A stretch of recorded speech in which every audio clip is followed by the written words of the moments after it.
Chattisfying.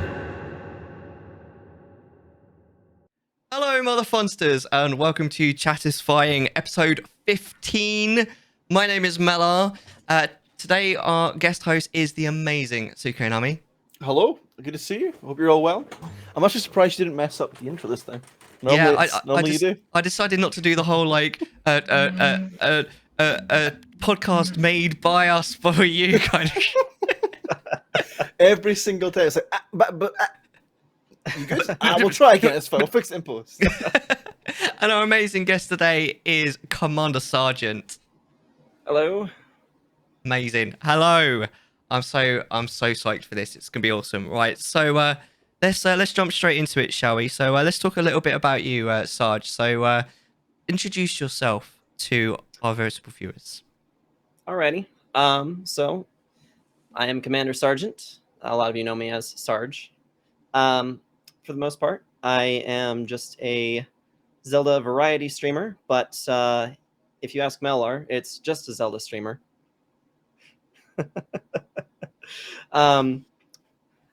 Pretty much the amount of franchises that I'm into is pretty vast. Aside from what I stream, I'm pretty much down to play just about anything. I'll try just about any kind of genre game out there. There's really nothing that stands out as something that like, oh no, definitely wouldn't do that. But you know, my other interests, I like to play guitar. I'm a metalhead. Got a handful of bands, and by handful I mean several, a long list of games that of bands that I'm really into as well. So you know, there's just a lot of interests from me. Amazing. So what you've been streaming at the moment? We're currently working on Legend of Zelda Phantom Hourglass for the DS. We're playing that through an emulator at present. We are doing a full Zelda franchise playthrough, excluding the Game Boy Advance version of Four Swords, only because I was unable to get that to work in any way, shape, or form. But that, and we're also excluding the CDI games because we don't talk about those. They don't exist. They're not part of They the don't franchise. exist. Why don't they exist? They're not canon. Okay. No, but it's And they're terrible. full series based off of their original release order, and filling in for some of the games using the HD versions where they're applicable and if I prefer them. So, but yeah, we've seen our way all the way from 1987's or 1986 Zelda, the original for the NES, and made our way all the way to 2007 Phantom Hourglass, 2006, 2007, somewhere around there. So yeah, we're making some pretty strong headway on that front. How many Zelda games are there in the Too many. like in your, your selection to go through? How many have you got to go, and how many are you through so far? I want to say that there's a total of 17 of them. And let's see, the ones we still need to do: Phantom Hourglass, Spirit Tracks, Skyward Sword, A Link to the Past, or sorry, excuse me, no, that's not right. The sequel to A Link to the Past, A Link Between Worlds. Oh, okay. Triforce Heroes will be my first time through that one. I have never played that one before, so I'll be doing that one for my very first time on stream. And then after that one is Breath of the Wild, and I might even throw in Age of Calamity when we're done. I'm also into randomizers, ROM hacks, pretty much anything Zelda related. I'm all game for. So obviously you're playing a lot of Zelda. That's the main thing. That's what you're going to do. Like you're playing through all the Zelda games. So would you personally say that Zelda is your favorite game to stream, or would you say like what is your favorite game to stream? I would definitely say that streaming Zelda is a happy place for me, generally, unless it's Nimpai's, as Moon and Mellar will recall, and Metal King, who happens to be with us. Yeah, anybody that was there for Nimpai's remembers that it was kind of a dark age for me. I had played one ROM hack before that and thought, the world of ROM hacks might be a door we need to open. Watched Moon play Nimpai's for a couple of streams, watched her get super frustrated with it, and then I said, you know what, I'm going to take that challenge. I'm going to do it. I should not have done that. And then I got firmly shut on that one. It got to a point that I honestly got to a point where I felt, you know what, I'm not about to be duped over in my favorite game, because at its core, it is based off of Ocarina of Time, right? Okay. So Ocarina of Time is my number one game of all time, hands down. There's no contests for anything else in the world. Ocarina of Time is my number one. And so when provided this opportunity to play Nimpai's Adventure, I was not about to back down from that, especially when, I felt like I was going to get defeated by it. I said, you know what? I don't even care if I'm not having fun anymore. I'm not going to be beaten by this. We're going to get through it just to prove a point. No, I get you. Like, especially when it's like a game series you love so much. You don't want to be like, you know what? I'm not gonna let this beat me. I want to sit down. I want to do this. I want to succeed. I want to have a good time. That's the most important part. Right. Yeah, and for the most part, I usually steer more towards playing things that I actually enjoy. Yeah. Okay. There's been only maybe 2 occasions that I've played something that I just downright did not enjoy at all. Okay. And Nimpai's was one of them. It's But, funny. It's funny you mentioned that because I was obviously talking about your favorite game to stream, right? Mhm. So like obviously you've played a good amount of games on stream. You know what you enjoy, but you obviously there's a couple occasions where you didn't enjoy yourself or you didn't like the game. So in your opinion, what's your least favorite game that you might have played on stream or just in general, like a game you thought oh yeah, I'll love this game. I'm really interested. You could play it. And you're like, you know what, this isn't for me, sort of thing. That would be Psychonauts for me. Our dear Okay. friend Power 46. I don't know if he's with us at the moment, but he was generous enough to buy this game for me while it was on a really great sale on Steam. I didn't know how I would feel about it. I didn't really know anything about it aside from the fact that some people that I talked to really hyped it up, said it was going to be wonderful. Got me all excited about the Tim Burton aspect for it. I It's got a great wasn't art sure style. between, and it is actually very nice in the way that it's set Hmm. up. I actually did enjoy the way that it was made mechanically speaking. Um, but my experience with it, I threw it on my Discord server as a possibility for people to vote on and help me decide what game to play next as part of my variety Very, title. very, very good way to do it. And so, I put it up there. And so, even though it wasn't something that I was particularly interested in, my community was the one that had put that forth and No, said, okay, exactly. well, Yeah. and so it won the vote. It won the vote. And I said, okay, if it won the vote, we'll go ahead and pick it up here. We'll turn it on, see where we go with this. And I went in with as much of an open mind as I could, just thinking, this is okay, this is all right. But I honestly felt like a lot of the time the humor just did not stick with me. And on top of that, nobody came to watch. That So I doesn't help. had probably the lowest viewer count at that point. And I mean, yeah, you're not supposed to stream for your viewers necessarily, but it helps when you have someone to talk to, especially if you feel like there's a lull in a game that you're not really sure how you feel about. If there's nobody to really talk to about it at that point in time, I was just like, you know what? I just can't say I'm having any fun with this. I'm Yeah, just not. exactly.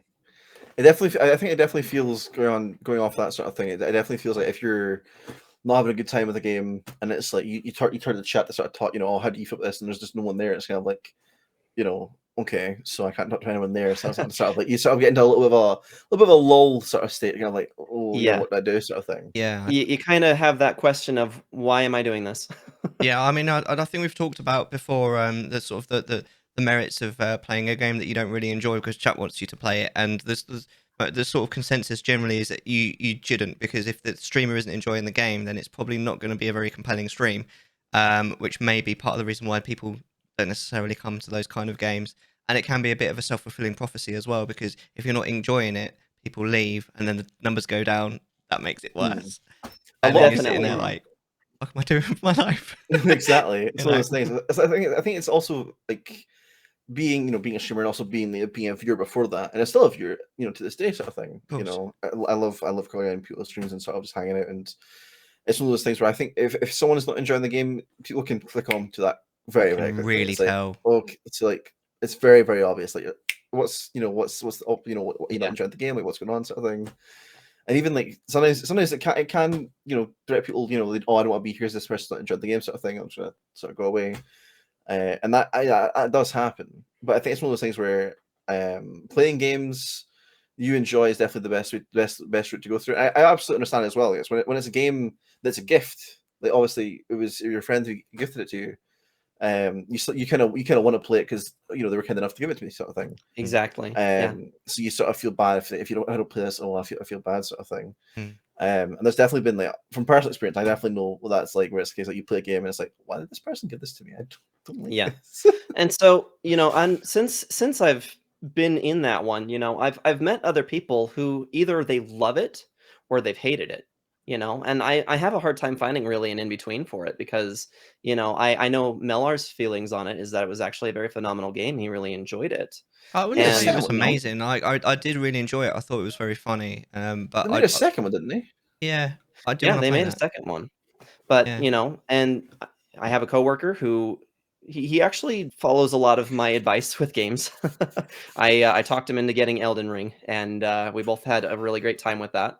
Amazing. But when we got on the subject about Psychonauts, he said that he had actually played it as part of a project that was assigned to him from one of his professors. Something about Oh, what a I don't even fantastic, remember what. Shit, I fantastic Yeah, I don't want even that project. remember what the professor. context for it was. I don't remember what the context behind it was. I'd have to re-ask him for that one. But basically, it was one of those things that he started up, and he got a little ways into it, and he's just like, "This is just kind of ridiculous." I think he Hmm. actually did finish it.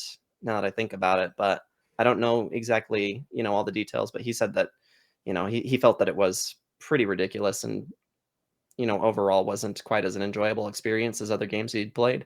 No, I get you. I So, mean, and it's one of those things where it's like it's not an old game, but it is got its age, sort of thing. You think that having played it not as obviously when it came out, sort of thing, but playing it like years afterwards, you think that really affected it, or do you think it was the case of like it was this wasn't for you, sort of thing? yeah, what it boiled down to was probably part of what we were saying. Is the fact that there was the lack of chat to keep me kind of entertained when it hit some dry spots. Hmm. For me, the humor just didn't stick with me. A lot of people are really think that the humor in that is wonderful. But the humor in it just did not stick for me. And if that was supposed to be a selling point, it just didn't. What I can say about the game that I did enjoy though is that it was solid. Like it felt like it didn't feel like a game that was just half-assed. And the developers actually take some time to consider how things should work and made sure that the mini games or whatever the tasks that they make you perform really do work. So it makes sense when you play it, but overall as a game in its concept, it just didn't do it for Didn't me. do it for me. No, I get it. Do you think maybe it might have been ruined for you because it was hyped up so much? I know that sometimes happens where it's hyped up so much that it's just disappointing no matter what. Do you think There's a maybe if it few hadn't have games been like hyped that. up quite so much, you might have enjoyed it a bit more? That's entirely possible. Yeah. That is definitely a possibility that with the overhype, I might have gone in with much higher expectations for it. Hmm. So when it didn't meet those expectations, perhaps maybe that's entirely possible. That's a shame. That No, I is a totally shame. get that.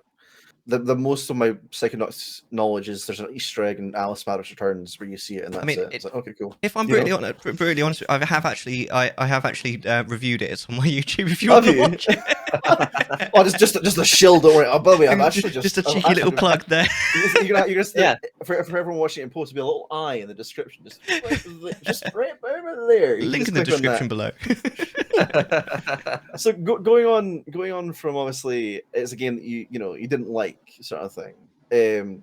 Is there, like, personally for you, obviously, is there any games you enjoyed yourself but like your community just didn't like, or like maybe the opposite way around where like you hated it but your community loved it?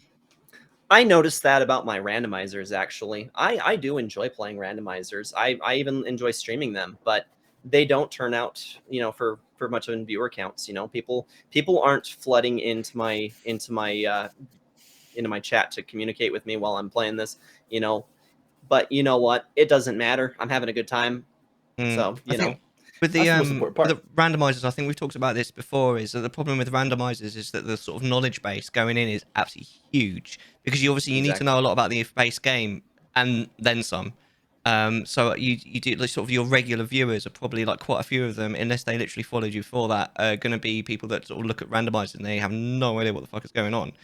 And that I think that is a bit of an issue, and I think that's one of the reasons why quite a few people that only do randomizers occasionally, they get a dip in viewership when they do randomizers. Whereas I think normally sort of the people that I see do randomizers always do randomizers. They all, like there's the randomizer crowd that follow like all the randomizers around. But obviously you have to get into that community. So if you're not, Right. you know what I think it's mean? just- I think it's the same way with speedrunners as well, because you've got to have a really good base knowledge of the main game, like you said. Yeah. And if you're going to like just chill and have a good time with the streamer, it's like, and the streamer obviously with speedrunners they're a lot more focused on the game. And so I imagine with randomizers you got to be a lot more focused on like, you know, I haven't got this item at this certain point in the time. You know, I've got this, and it's not, you know, it's not really gonna match up. I like, you know, figure out what I'm gonna do. Yeah. That sometimes you Right. do have to be a bit more focused on the game, and it's like, as a streamer, it's so hard to try and explain it as well. I find like because you do get like newbie friendly streamers. I think that Mrs. Freeze, who we had on the show before, is like quite newbie friendly. She just try and explain things, but at the end of the day, like if you really don't know what you're looking at, she's not going to explain it every single time. no, It's exactly. you know you're on a bit of a highway to nothing really, especially if you're not really that into the game. You can't really sit down, you know, like you said, going off what Mellar says, like you can't really sit down and like, oh, new person in chat. So today we're doing this, and in order to do this, the randomizers like this, and then it's the new person. Oh, by the way, this is what we're doing. You know, it's a constant cycle. You can't keep doing the same thing over and over again with that. Right. You have to like sort of. It's like I think randomizers is fun. You know, don't get me wrong. And Oh, I yeah. think that it's one of those things where I think when you have to have like, people who come in definitely will have a bigger knowledge of the game going into it as well. Yeah, absolutely. So have you played any games for the first time on stream? First time games. Yeah. I did Doom 2016 for the first time on stream. Right. Not a bad one. I've got a list of things I think that I'm trying to remember which ones that I did do on stream. My early days, I was streaming directly off of the PlayStation 4. Oh dear. That was That's a very common way to get into streaming, though. I think like streaming off the Yeah. console itself. I think a lot of people are doing that. My friend that got me into the idea of streaming, she streams primarily horror games, and so she was doing some of the newer Resident Evil games. She'd started with 3 and worked her way through the franchise in kind of some mixed up order. And you know, I wanted to try out Resident Evil for myself. I had played through 5 with my younger brother, and I decided, you know, I'm going to try my hand at Resident Evil 1. And it just was so convenient because, you know, the PlayStation 4 just has that option that says share, and you can, you know, just sign in with Twitch and away you go. Yeah. So, you know, I did do some of Resident Evil 1 on stream, though that was so long ago that there's like no footage left of it. There's no clips or anything for it. It's ancient history, but that was pretty much the beginning for me before I was even Commander Sergeant on Twitch. So that was a while ago. All right. Damn. Have you had multiple accounts then? Have you had like a different account before you became Commander Sarge, or a different name? Before I was Sergeant 93. For any kind of clarification, in case anybody wants to know why Sergeant, it is my last name. So. Oh, okay. That is why it's spelled the way that it is. I promise I'm not just an idiot. Have you stayed with the same account and just changed names, or have you actually moved accounts across? So I've been Commander Sergeant since I started my PlayStation Network account back in high school.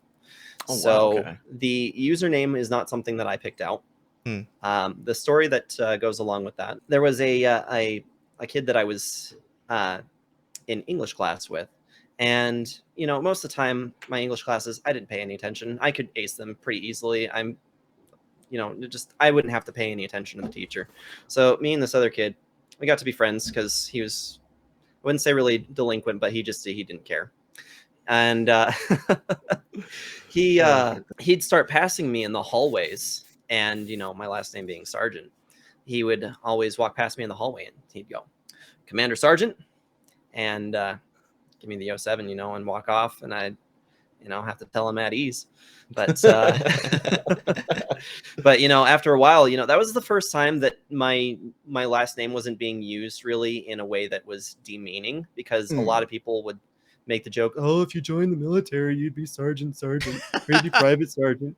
You know, this is the first time that somebody like was actually being kind to me No, exactly, with my yeah. last name, and it made sense. it made sense. So, you know, I was just like, this makes a perfect handle for me. So it's been Commander Sergeant pretty much since, you know, I needed a username, and that was about the same time for high school. And, you know, I put that in. It was early enough in the PlayStation account thing that, you know, I got first dibs on it. And what's great is that it's stuck so well that even my younger brother's handle is based off of that as well. He goes really? by Drill Sergeant. Yeah. So, how do you normally deal with like first-time playthroughs on stream, like all the sort of anti-backseating or anti sort of spoilers and all that kind of thing? So I hate to feel like I'm wasting anyone else's time. I hate wasting my own time, to be completely honest. So a lot of times, if I'm playing something that's for the very first time on stream, I usually just request people to at least let me figure things out first, or try to make conclusions or draw conclusions. But my policy is that if you've watched me walk past the same lever I needed to pull like 6 times, just tell me it's there, please. Fair enough. That's what happens. So you end up playing something for the first time. You're like, I don't know where to go. I should like walk past the same thing like 4 times. Like, I don't get it. It's like sitting behind you. Yeah. Like, I don't. It's like it's just there. It's just there, dude. It's just. But maybe it's where this. You know, and like people get so upset about it. Yeah. No, and you see, there is a purpose to backseating, but it has to be like I said, it can't just be like you trying to guide them through everything and make sure that they see this little Easter egg that might not mean anything to them, or they need to see this superfluous thing that's over here that we tucked away, or, you know, or you're gonna miss the collectible. You're gonna miss that collectible. You know, it's like on stream, I'm not playing for collectibles. I definitely will on my own time. I'm a trophy hunter when it comes to PlayStation Network. You know, I am addicted to trophy hunting. My own heart. When it comes to, yeah, you can even ask Metal King. I'm freaking insane when it comes to collecting trophies. You know, but when it comes to stream, you know, I feel like to some degree I try to be entertaining for other people, and so I would hate to be me watching me walk past the same thing to solve the puzzle 7 times, 8 times, and just not get it, you know. And it's like the answer's just right in front of me. But I think it's one of those things where it is your first time. Like, it's not, you know, you're not going to get it first time. You know, like it's like you've got to explore and feel your way around. So I think people can be very sort of, especially some people that have played the game themselves, or people who haven't seen the game themselves at all. It's their first time as well. People can be trying to figure it out themselves, sort of thing. And then you're like, they've got it. It's like, oh, I don't want you to tell me, but I'll try and figure it out myself. But then I have the same sort of thing where it's like, I very much don't want any spoilers. You know, if you spot, you know, backseaters will be shot. No spoilers, thank you. But if you know, if I'm gonna lock myself out of something, like if I'm gonna you know go through this door and I'm gonna miss out on like some other content, I don't want to miss out. Tell me about that. And then if I'm like you said, if I'm walking past the same lever 6 times, please do tell me, because I'm gonna get very upset by it. Like I can't do it. It is one thing, you know, entirely different when you know that the person who's watching you also has never played the game before, and maybe they just want to point something out that, you know, might fix your problem. You know, I'm good for those sorts of things, definitely. You know, but like I said, usually I want to figure it out for myself first before they start putting it in the chat. And, you know, if I'm coming up on blanks and they start wanting to make recommendations, even if they don't know that that's the answer, if they see something in the stream that I'm not picking up on that looks interesting, then yeah, hands down. Yeah. Now it's such a delicate area for a lot of people, because, you know, my experience is that I've come across streamers who are definitely like absolutely no backseating. I will sit here and beat my head against this wall until I figure it out before I accept any kind of advice. I'm not meaning to call anyone out. If that's the way that you stream, that is perfectly fine. Every streamer has their own way of doing things, hands down. But Mellar has been told the story of the one time that I walked in, I didn't even give a spoiler or backseat. I got banned.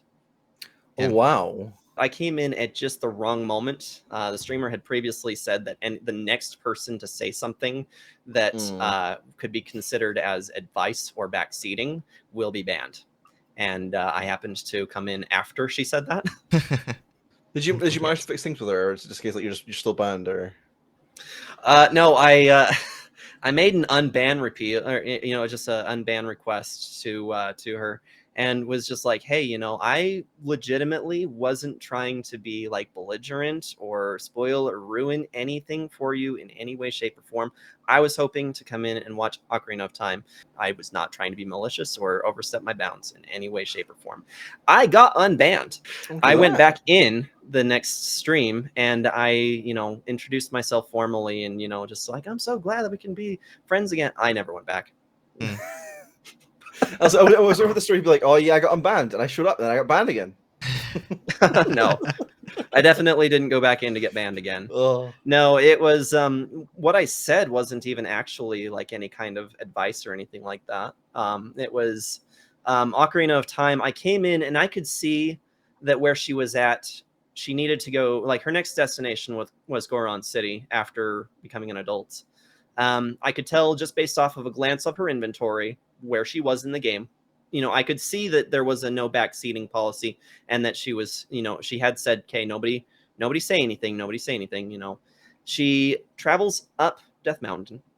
She decides to figure out what happens when you let the timer in the Death Mountain crater hit 0. You hit the game over scene. It's an instant death. You hit the game over, and it asks you if you want to save. It asks you if you want to continue, and then when you continue back into the game, it puts you back at the entrance of the crater with only 3 hearts.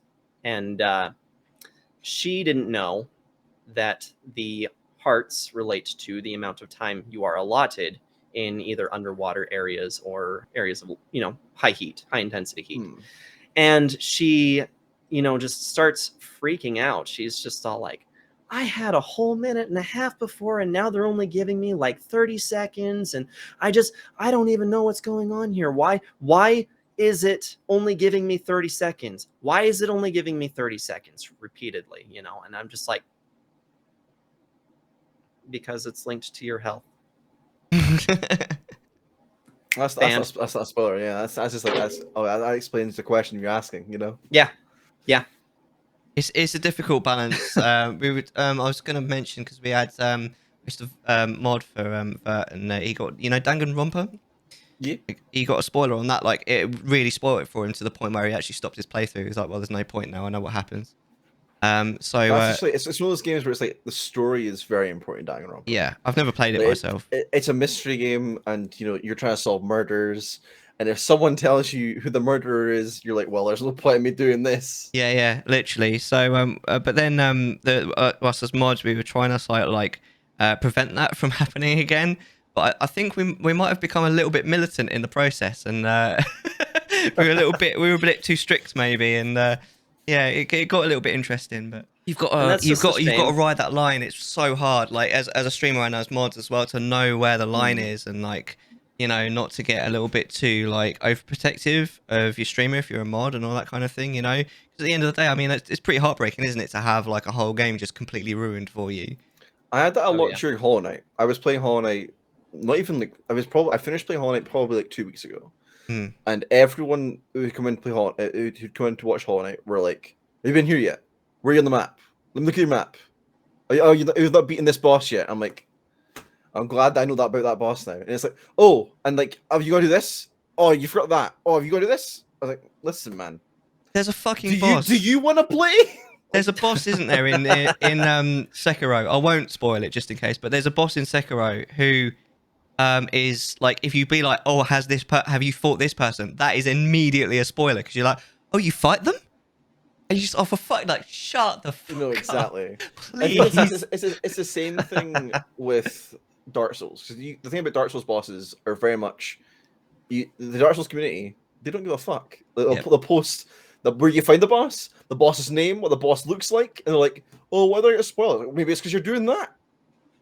What do you expect? Yeah. I find that Undertale is quite similar as well. I know you're on about that. I feel like I've been talking about this recently, where it's a case of like certain communities. There's certain communities for games that are just like there's a certain community for games where it's like they want to enjoy the game. They want to know everything about the game. And if you're the first time playing this, that this person has this and this person has that and this is all this and this is and that. Oh, and you make sure you fight this boss and this and do this and you can do this. And it's like am I going to get to play this game? Or are you trying to like, dump the entire lore on me? Like, what's Oh Lord, what's don't even get happening? me started on lore. Yeah. That is such a hard thing for some to do, you know, is just to figure out, okay, if you're going to watch somebody do it for the first time, you need to be willing to let them experience it for the first time. You can't just tell them, you know, all of your best, you know, all the best moments or anything like that, or, you know, yeah, I haven't personally run into this in my own streams, but as a moderator, I've seen it in others. The gal that streams horror games, she in particular, when in her early days especially, she'd just have people that would show up out of nowhere and like backseat the hell out of her. Yeah. And I was just like, okay, buddy, you gotta back off, because No, exactly. let her experience the game before you say anything. Yeah. Do you think it's a case of like because you're streaming it? Do you think because you're obviously playing it for the first time on stream, people are like, oh well, they're streaming it, so they obviously want us to come in and help? I think it comes from a good place. I think, like generally, I think people want you to experience the game in the best way, and of course, the best way is how they experienced it. They want you to play it the way they do. 24/7. The way Earth. Well, and the experience is all subjective to your own experience and your, yeah. I love So, when someone you know, comes in and they're like, "Oh yeah, I want you to experience the game that I experienced. I watched this walkthrough and I read all the guides, so now you must know everything." It's like, no, please don't. Obviously, we're talking about first playthrough. Would you think you prefer streaming first playthroughs, or would you prefer streaming like your multiple playthrough of a game? I kind of prefer revisits, you know, things that I've personally played before doing first playthroughs. The only reason I say that is because, you know, for part of my anxiety of, you know, being worried about being entertaining enough for other people, I can rule that out, because if I'm playing a game, usually I remember most of it. I don't spend too long on any one thing, or it's like, even if I don't remember all the details behind it, I still remember enough of the physics behind it that I can go, okay, so I think if I'm remembering this game correctly, something should be here. Oh yeah, here it is. And you know, that works out pretty good for me. Yeah. You also eliminate the possibility of people coming in and just like, you know, being all like, oh, did you try this? Blah, blah, blah, blah, blah, blah. And you're just like, well, this isn't my first playthrough. So, you know, yes, I have, but not yet on this run. Thanks for spoiling it for everybody else, though. Yeah, I think that's a big thing, though. Even if you're playing, obviously, for a second and third time, but like, there's a lot of people come in for the first time, and it's like, oh, you know, I'm really enjoying this. Someone comes in and chat, and like, well, I've been spoiled now, but like, you know, I've already known, but like, they've been spoiled, you know. Yeah. Right. Yeah. Exactly. So, you know, I personally try to put a lot of emphasis on the comfort of my viewers. You know, I try not to do anything that would really be otherwise, you know, upsetting or anything like that, which, you know, will definitely play into the later topic. But I think a lot of streamers actually try to orient to making sure that their community feels like it's comfortable and safe for the people who come to it, you know. Yeah. That it's that it doesn't necessarily feel like it's got to be an exclusive group, because I tell you what, the handful of people that I've rated that, you know, are just like, oh, hi Commander Sergeant, welcome, and then like I start talking to them and they're just like cold shoulder, like they not even paying any attention or acknowledging that anyone in their chat is really there. I'm just kind of like, bye. Yeah, I think if your interaction and like talk the chat is one of the most important things of streaming. I think making sure that everyone feels safe, valued, like they've got a place to just hang out. Even if I mean, obviously talking from, you know, my point of view at least, I try to promote good mental health and try and, like, you know, make sure people are, you know, taking care of themselves. And I always end stream and be like, you know, please take care of mental health, please drink, you know, remember to drink water, remember to, you know, eat, remember to like sleep, all that sort of stuff. Just things that, you know, just people that, you know, they might just be having a rough time. They don't realize they're, you know, letting themselves get to a point. It's like just a little, you know, just make sure to look after yourself. Yeah. I think a lot of people, there's some streamers out there though that are very much like, oh yeah, thanks for the sub. Back to their game, you know, and they don't look at chat. It's all that Jeremy Clarkson meme, isn't it? It's like, oh, thanks. Yeah. Anyway. And, yeah, exactly. Oh, yeah. So, you know, thanks for interrupting me. Anyway. Almost like you're, you know, how dare you interrupt the gameplay with your notification? Back to what we were doing. Did you know, as a streamer, you can actually block incoming raids? You can. So if you don't want them, just block them. You can accept. I think they've changed it so you can block raids. You can accept raids from everyone, and you can accept raids from only your team. Might It be used to be correct in that. friends, but obviously the The friend system's friends. been deleted. Yeah, Yeah. they deleted friends, which I don't understand why. Because it's like it's a really good way for like obviously if you're not anywhere outside of Twitch, which I mean most people are, Mm. but like you've got like people like viewers and even like streamers, they can all talk in like little DMs, you know. Yeah. Right. Now, I think really when it comes to keeping your community safe with raids, there are a lot of options, you know, and I remember maybe it was a little more than a few months ago, but that we started noticing like a really big, massive amount of hate raids going on around on Twitch. Like it was just kind of astronomical. You know, I definitely did my research and trying to figure out, okay, well, what do I do if this happens to my community? Because one particular streamer who I greatly admire, he's not streaming much anymore, but he had a few instances where things like this had happened to him. And I was never there for it, unfortunately. But, you know, he even came to my stream while I was playing Doom 2016, actually. And, you know, he was kind of just really sad and defeated. Like it was kind of like almost a, I don't know that I really want to put myself out for the possibility of this happening again. He felt really bad for coming into my stream and then, you know, blasting, you know, just pasting all of his problems all over my chat. And I was just like, no, dude, safe space right here. Like, absolutely. You know, I admire you as a streamer. Like, I aspire to be like you. Like, please tell me what's going on so that I can, you know, make sure that this doesn't happen to you and this doesn't happen to me, you know, hands down. Yeah. And so, you know, just making sure that, you know, I always keep up the dash just on the ready, just in case I get that person in there who wants to like spam it. I keep the stream labels open so I can immediately stop all incoming notifications for follows or subs or anything like that if I need to stop them so that they don't just keep coming through in an annoying way. They've even added in a function that allows you to just, if you hit that button, it automatically puts your chat into emote only mode so that nothing can come through in the way of messages anymore, since it's mostly bots that do these. They have it through in an automated system. Yeah, absolutely. And you can even set it up with a quick timer to tell it how long you want that to go for as well. So yeah, absolutely. I mean, I've had that.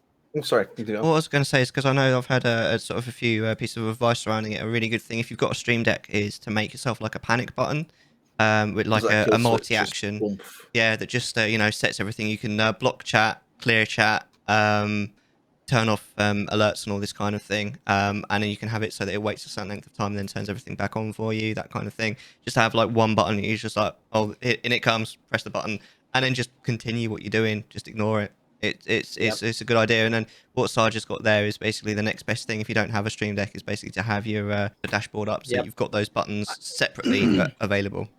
It sits right behind my OBS window just because I don't know, you know. And it's always safe, isn't it? Yeah. I always just keep it there, you know, the same reason why you keep any kind of you know, anti theft measures around the house. I definitely I've experienced it myself. Like, I've had people come in. I've had follow bots. I've had like the hate raids, all that sort of stuff. And like at this point that it's happened to me so much, I'm kind of like, I think I generally think it depends on the tags you use on your stream. Yes, it does. Because I use the LGBT. I think they target that. They target that one a lot. Yeah. Oh, dude, so I use that tag. Mostly because I'm part of the community, but also because, you know, I also want people that also, you know, want to feel. They also are part of the community to feel safe and have a place that, oh, this person supports us, you know, come in. And it's all good. But it's one of those things where when as soon as it happens, it's like at this point I've had so many. Like the first time I panicked. You know, the first time I was like, oh, I got to end stream, all that sort of stuff. It happens like maybe like not maybe at least once a month, maybe twice a month. And it's a case of like it's quite a lot. And for like, you know, for being, you know, a smaller streamer, it's a case of like it does happen quite a lot. And it's a case of like I'm sitting here like, you know, I'm just playing a game and suddenly it's like, oh, thanks for the follow, and then follow. Like, great, cool. Just turn off that. Turn this off. Right. Where were we? You know, just going on with it. And it's that's it. It's like it's got to that point where this doesn't bother me. And like you can use Command Root to remove those bot followers and stuff. And that's what happens. Modern is a good tool. But it's just one of those things where it's like and this is like not sort of I suppose it's going on towards the same thing. It's like you're taking away options like friends. You're changing the way Twitch and all that sort of stuff works, but you're not fixing these issues. Like, it's a little bit. Priorities are a little bit skewed there, you know. Yeah. You know, they're adding new, more money for ads. Great. Can you like make it so people don't come on my stream and like harass me? Yeah. Maybe. That would be great. Yeah. You know. Yeah. And it's just so unfortunate. Really, these people, they're either out to just ruin your day or you get a rise out of people. And so That's exactly it. really the best thing you can do is be prepared and, try not to react when it happens. Because if you don't give them the satisfaction of reacting to them, they just might never come back. That's it. They might just not try again, which is even good. Yeah. I don't know how you've been with trolls coming to the chat. I had a troll, like they have like these wacky names they want you to like read out or whatever. And like I for instance, I had one that was like something about an erection or whatever, and I was like, dude, it's a giant erect penis, like wow. And the guy was like, wait, what? And I was like, dude, what? Welcome in, how you doing? Like, I'm hard too, how you doing? And he's like just like playing off of it, and they never expect it. And I had a friend, my mod, she streams, but she flirts with them. She flirts with trolls, and it just deters them. It's great. It's fantastic. I'll have to keep that one in mind. Yeah. Well, I'd recommend it. Play Mellar, you're not going to get jealous, right? Maybe I will. Actually, yeah, you got to be careful. I can't flirt with anyone else but Hippo. I'm sorry. There's a hippo-sized hole in my heart. He's not here today. God, I love Hippo. Miss him. It's too late. It's too late. He's in his bed. He's probably he's definitely asleep. Yeah. Flipping on his head slightly. Deck, what do you think? Do you think it's easier to stream a game that you've already played before, or one that you prefer streams? It's games that you've played before, or games that you've never played before. I think a good example is I'm playing Last of Us at the moment, and I've played Last of Us 1 before. Not played it on stream, but I played it like back when it first came out, and that was like 2014, something like that. So it's a game I've played before. I'm very like, I know what's going on sometimes, and I forget like all this. Like I've got like bits and pieces in my head like muddled up. Like for instance, there's a part where like gets impaled, and I'm like, I thought that was going to happen now, and then you play later, and I was like, oh, that's when it happened. Right. There's still a little bit of like spoiler, by the way, for anyone who hasn't played The Last of Us. My bad. I'm so sorry. Yeah, thanks. Sorry, don't worry. I'll come to your chat. I'll backseat you all the way through the game until you get to that part. Perfect. I would love that. I very much love playing games for the first time. That's sort of like my whole sort of thing. Like I have too many games. I have not played them. That's it.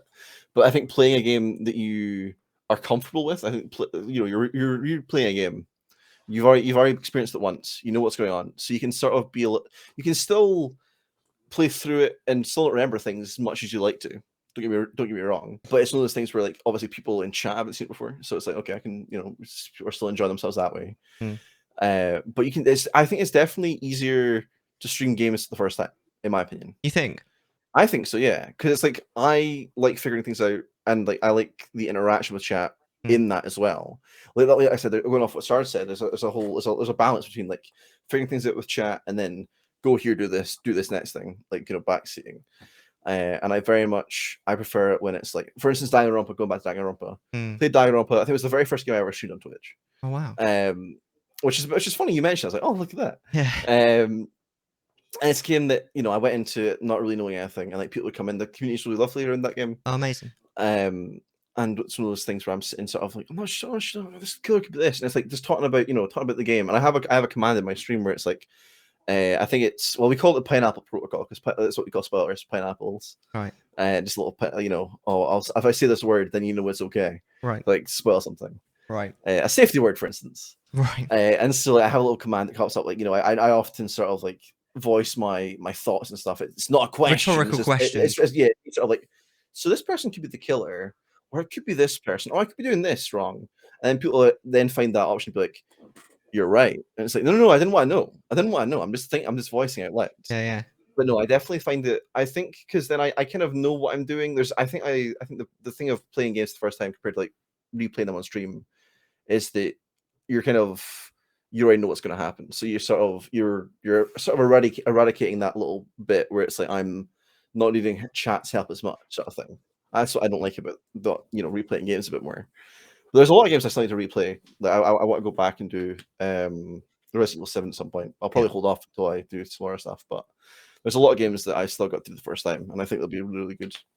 I think it's quite interesting because I hadn't really thought of it too much before, but I certainly think that if you've played the game before, then it's a lot easier to kind of add things to the stream. So, like for example, I mean it's at the moment I'm doing Breath of the Wild, but because I've played it before, I'm able to add like viewer interaction to it, like you know, the whole like, oh, now I teleport, now you can't make me, you make it so that I can't teleport, and you can make me take my clothes off and all this kind of No, thing exactly, in game, yeah. obviously.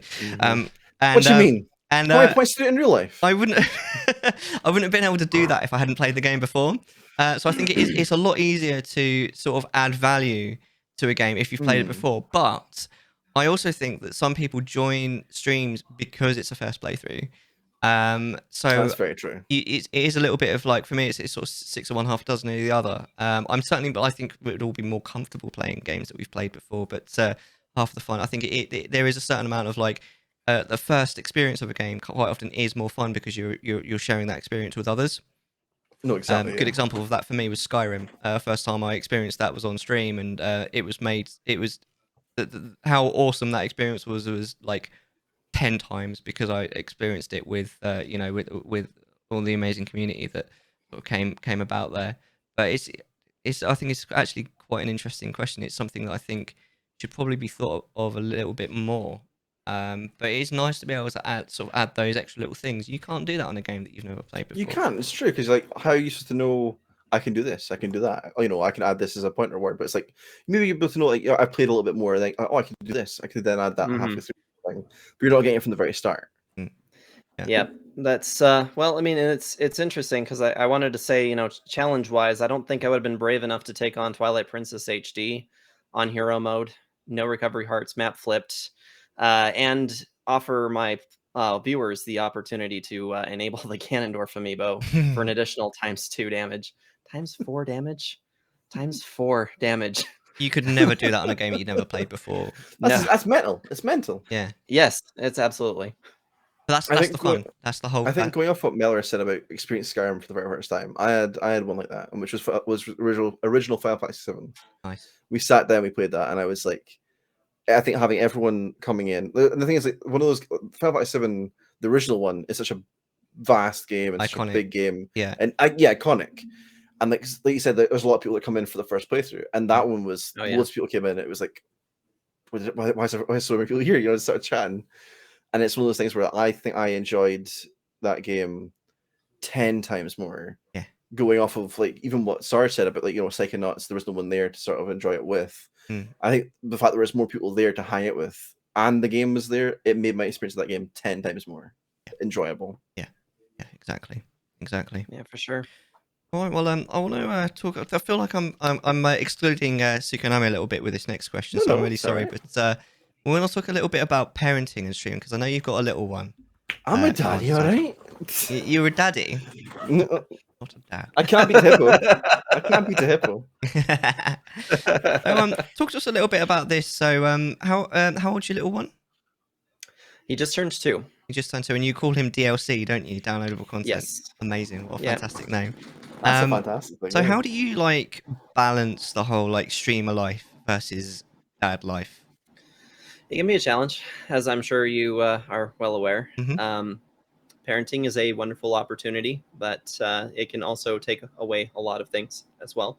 I would say that learning the balance between when it's appropriate to have to step away from gaming as altogether and say, you know what, I'm the parent first, and my kid is going to need me. So unfortunately, you know, it's just going to be a no for tonight.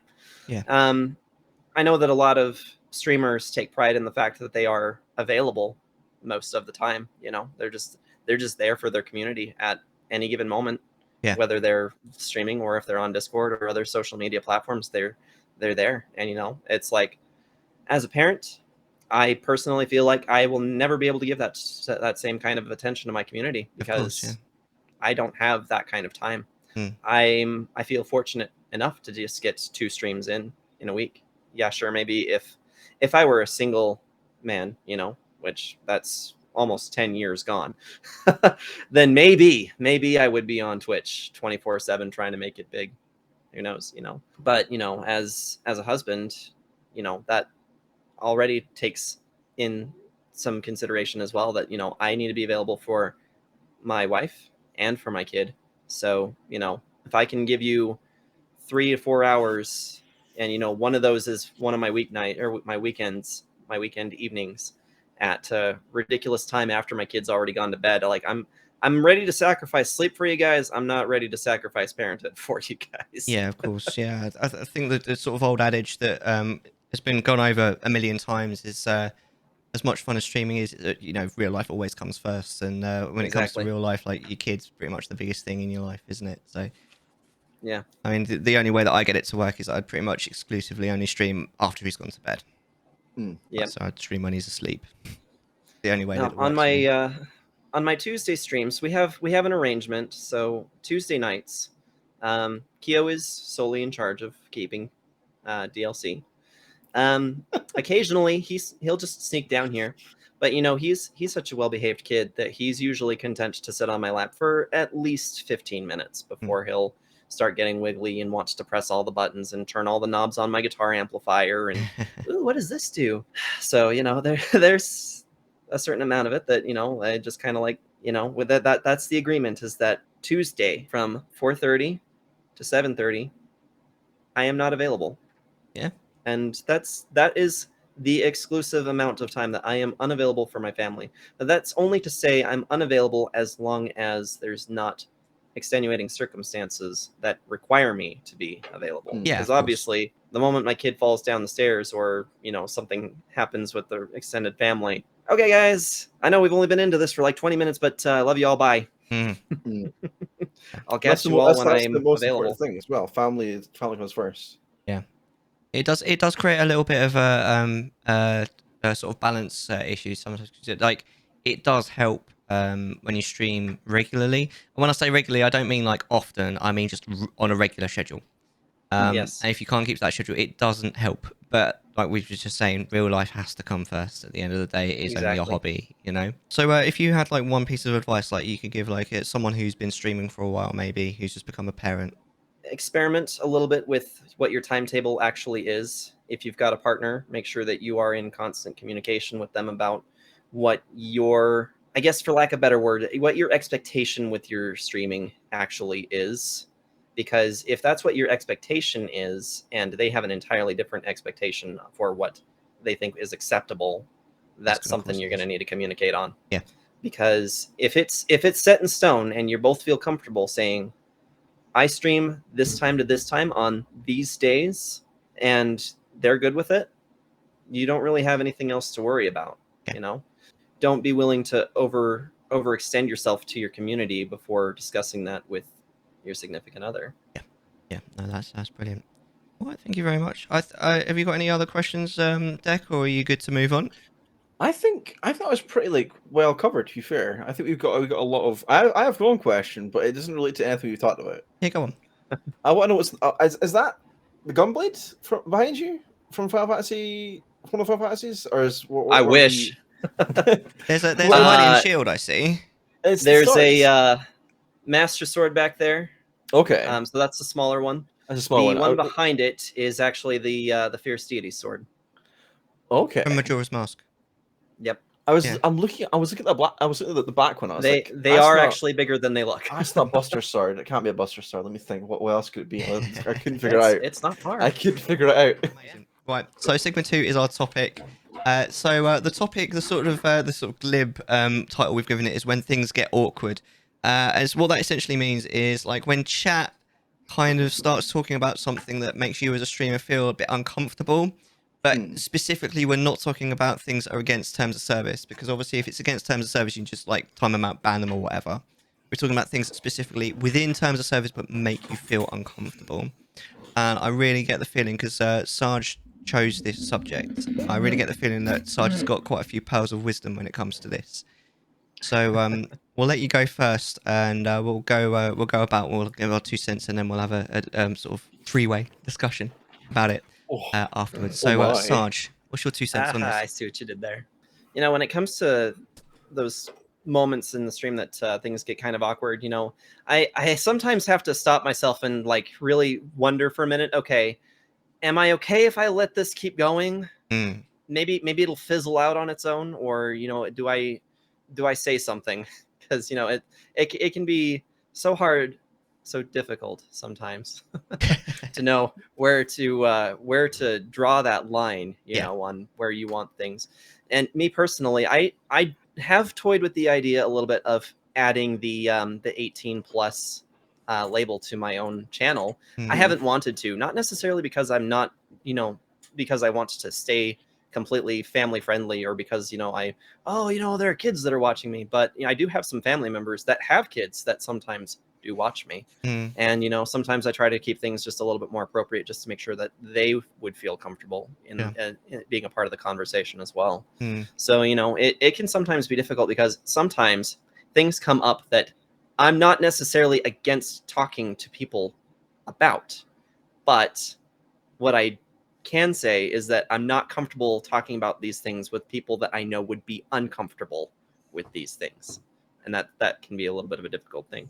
So for me, I say personally, I think it's just important to really know where that line is for you as a streamer, mm. and kind of would like to hear some of your guys' thoughts a little bit on that. Yeah. All right. Yeah. Okay. I mean, I think it's quite. I mean, as we always try and go for broad topics, it is quite. It Hmm. can be quite a broad topic. I actually do have a viewer submission, but we'll Oh. go on that later. But Okay. I mean, obviously, what makes you uncomfortable, like what makes different streamers uncomfortable, is going to be different. Like each person's on a different Hmm. level, and Right. I don't know. I think it's one of those things because I don't feel at first when I thought of the subject when the subject was chosen. I'm like, I don't know when chat really make me feel uncomfortable. But then you sort of thinking about it in a bit more sort of a bit more sort of in depth. You do occasionally get those times where someone will say something and it's just awkward. And it's not awkward necessarily because they've said something wrong either. It might be just that they're telling you something in their life that is just maybe a bit shitty, and you're just like, Hmm. oh, that sucks. What do I say to What do I say? this? Yeah. Yeah, They're exactly. having Yeah. maybe the worst day of their life, and they're recounting their woes to you. Yeah. And you're just kind of like, Yeah, exactly, exactly. And you do get sometimes where like I had quite a difficult conversation with someone once where like they sort of came into chat and they kind of brought everything down, if I'm honest. And they sort of say, "Oh, I'm sorry for bringing everything down." And obviously So live, I you're do sort of that like, sometimes. "Yeah, no, no, My it's bad. absolutely fine, it's absolutely fine." But you're sort of sitting there like, you obviously you are there, you want to have this conversation with someone, you want to keep it real and all that kind of thing. But at the same time, you are there to make a show. You know what I'm saying? Like, No, mhm. exactly. yeah, and sometimes it kind of, I mean, I sound a bit heartless, but it kind of interrupts the show. Do you know what I mean? And It can do. I think yeah, it's one of those things where, and then there's a very like it's a very thin line to tread on, isn't it? Trying yeah, to like be like you're trying to be kind, but you're trying to also be like trying to redirect it. yeah, Um, I know a couple of people who have it like in the I have you know I have it in my rules. It's like if there's you know please try not to make anyone uncomfortable or upset anybody. yeah, And I've seen people also put in chat like don't trauma dump because it's I'm not your therapist. Like that's very like, harsh, straight up being like that though. It's I Mhm. get that, and mm, I've had people come in and I've had people come in and be like, oh you know have a really bad day whatever.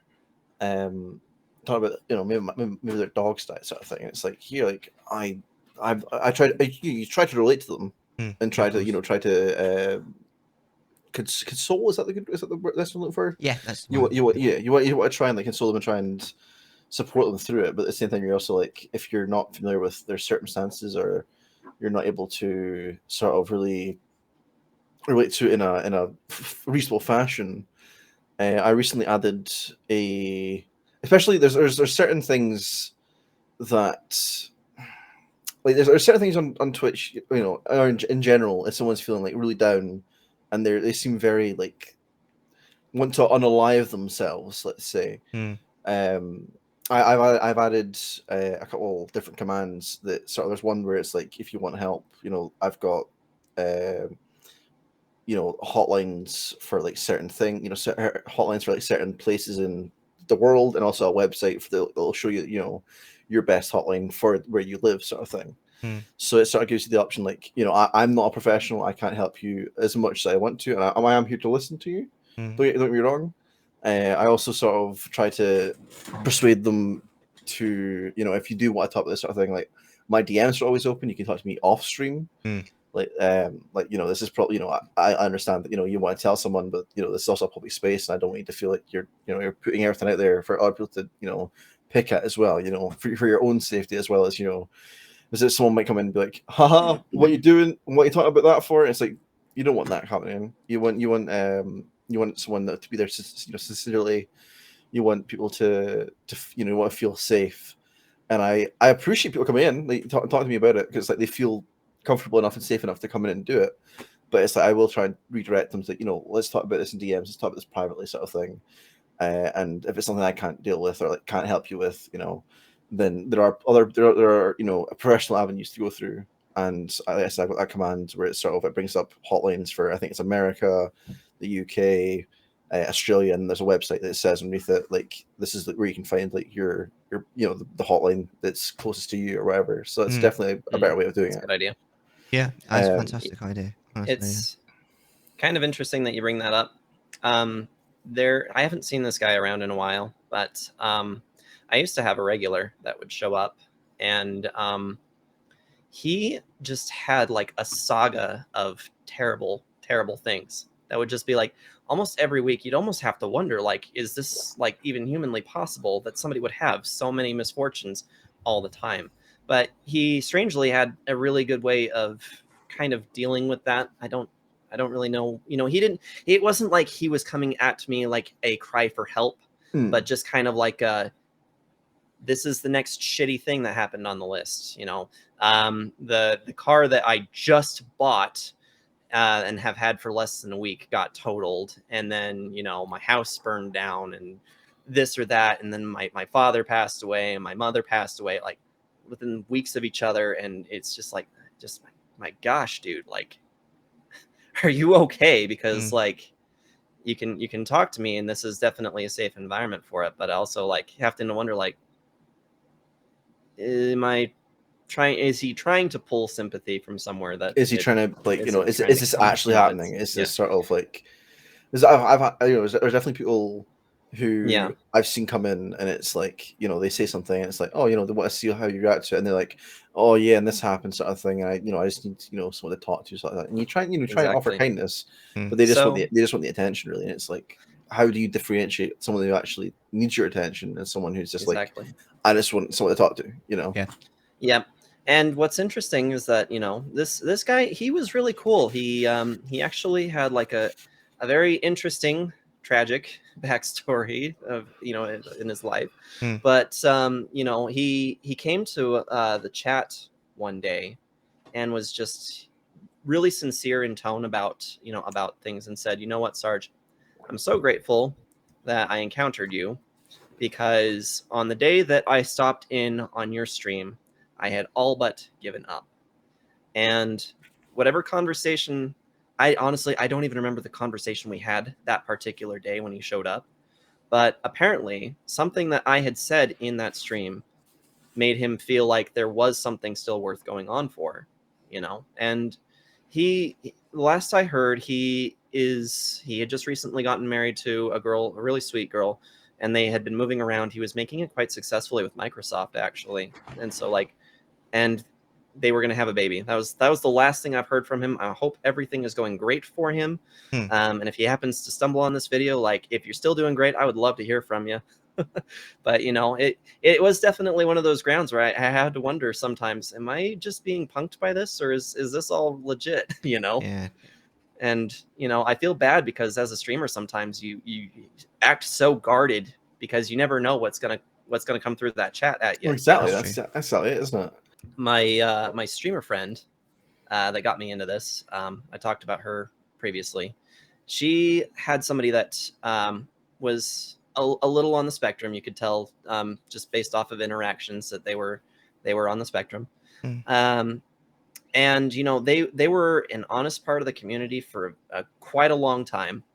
From towards the beginning, almost as long as I had been around, you know, since before 100 followers, you know, and, you know, it kind of started getting weird almost, you know, and that was really kind of the unfortunate thing, is that, you know, seeing her interactions were like, she started like berating other people, even other moderators. Like, she wasn't a moderator herself, but she would constantly ask if she could have that kind of authority, and then, you know, just kind of make snide comments, and the only, like, almost like the only person who could not do any wrong was the streamer. Hmm. And it was like Uh, weird. And, you know, after a while, you know, I didn't have the time to really keep up on that community much anymore. So I still pop in periodically for them, because, you know, I do care about what's happening there. And I am still a moderator there. But, you know, I happened to notice one day out of nowhere that, like, inside the moderator chat on Discord, there was this discussion going back and forth about, you know, what to do with this particular streamer, and the moderator that she was being combative with periodically. It was just kind of like, you know, I had to go directly to my friend, and I said, "Hey, you know, outside of streaming, like, what's going on with this?"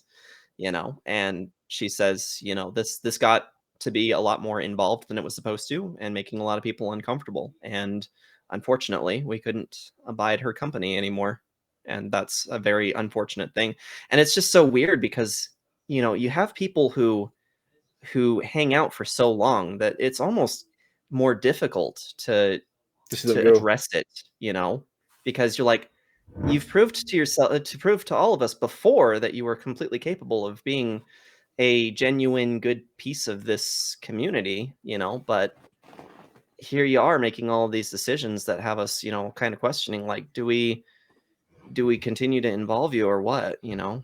And that can be a very complicated thing. I think it's one of those things, especially when someone, like you said, obviously, when someone that's like so immersed in the community, and you know, they were able to be, like, you know, very, like, functional part, and like a part of, you know, a meshed part, that when you do see them go, it is heartbreaking a little bit, because you're like, I had so many good times with this person, everyone had a good time with this person, and something just changed, and and things, you know, it didn't stand to keep them about anymore, and it is sad, but it's like, you'd want everyone, you know, it's a tough call to make, Yeah. and when you do make that call, it will feel a little bit, there's a little part missing, but then, you know, that I hope, you know, you sort of have to hope that person is doing better somewhere else, and that you know, you're doing better yourself because of the Yeah. choices you made. Yeah, absolutely. Yeah, it's all about balance. It's quite a lot about sort of community management as well. It's definitely not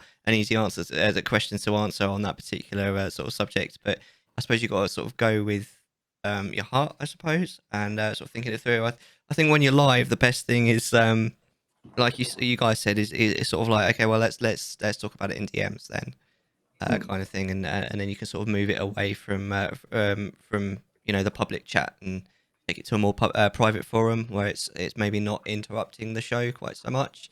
But at the same time, I mean, that someone just coming in and saying, "Oh, I've not had a very good day," it's still part of chat. You know, it shouldn't be discouraged. I don't think it's only when it gets to a certain Absolutely level. not. I think that you should be able to come in the chat and be like, "Oh yeah, I'm having a good day," Yeah, of and course. you can Yeah. and you can go into detail about it. But Oh if it yeah, gets to the point where, like, you're starting to, like, really, like, it's starting to, like, take over the chat a bit more, it's like, right, yeah, we put a pin in this a little bit, I think. yeah, yeah. Yeah. I think I yeah, mean, I that's did just that to Mellar earlier. yeah, Right towards the very tail end, you know, personally, I just wasn't having a great day, and I was just like, Mellar asked, I'll let him know. yeah, No, exactly. absolutely. Yeah. But then, yeah, it does get to the point when I think it is up to the streamer to then make that call and be like, actually, you know what, X, let's talk about this in DMs later. Like, do you want, if you want to DM me, let's talk about it there. But there's actually there's another aspect to this, of course, because there's obviously being made uncomfortable by someone sort of maybe revealing more than they should, kind of thing. But Mm. there's also the aspect of being made uncomfortable where maybe chat gets a little bit more like sort of inappropriate, sort of, you know, Mm. sexual. Good example just now. Thank you. Um, and sort of how to sort of like sort of where you draw the line, how you handle that, and all this kind of thing. And I think Maury said quite an interesting thing earlier. Mod problem: should I drop the hammer or see if it fizzles out? and reign on its own. Because as soon as you drop the hammer, people are probably going to get the hump. That's the problem. And dropping the hammer doesn't necessarily meaning actually using the mod tools. It could just be like, just getting stern and be like, right, guys, we need to move on now. And I mean, I used to mod with Mori. It does get to a point, even if it's not particularly risque. Sometimes you get certain subjects that just like they get. So they're a little bit sort of, they're just on the border, and you're like, okay, we'll see how it goes. And it just gets to a point where you're like, okay, guys, that's enough now, no more. That's Dad Mellar right there. And that's Dad Mellar. And you've got to make those calls as the streamer, obviously, but sometimes as a mod, it is it's really hard to know the line, especially I'd say as a mod, because your line may be different from the streamer. Yeah, exactly. That's what I was thinking about. Yeah. If you're a mod, it's like, I'm not okay with this. But I don't. If I do this, and they're like, "Oh, why'd you do that?" It's like, "Well, I wasn't comfortable." But it's exactly. like, I think that in that situation where you're like, "Oh, I wasn't comfortable," and the streamer was like, "You know what? It's okay that you weren't comfortable. That's I'm glad that you did that. It's like I'd rather you're making sure that if you're not comfortable, then you sort that out. And if you're a mod, you can do that. One thing I think it is important is that if the moderator does make a bad call, is that the streamer actually like calling them out on it while live is not ideal. No, exactly. Yeah. It's better to do it in DMs after the stream, or even during the stream if you have to. But I mean that kind of tap and all that kind of thing. But yeah, it is. Don't look at me. I'm just doing something over here. I'm hacking in. We are totally still playing the game. Definitely. That is why there is no progress being made right now. Do you think there's universally awkward things for streamers? Because I have one thing that I find awkward. Yeah. That you both may find awkward. If someone brings up my viewer account, that is a taboo though. Like you do get some streamers want to know. Yeah, you will get some streamers that will be like, "Do not tell me." And I've modded for people that are like, if you say that, like you get it deleted straight away, like because it is rude. Because some people don't want to know their viewer account. It's like I've had people where it's like, "See, I've just had a raid," or just say, "I'm having a really good day." Someone's like, "Wow, you have 30 viewers." It's like, why? Yeah, like I do keep an eye on my viewer account during the stream, but if someone called it out, I'd be like, "Yeah, but don't," kind of thing, Yeah, exactly. It's like I personally don't. But I don't see. I guess for some they might be, if they're trying to maybe focus a little bit more on making their content what it is.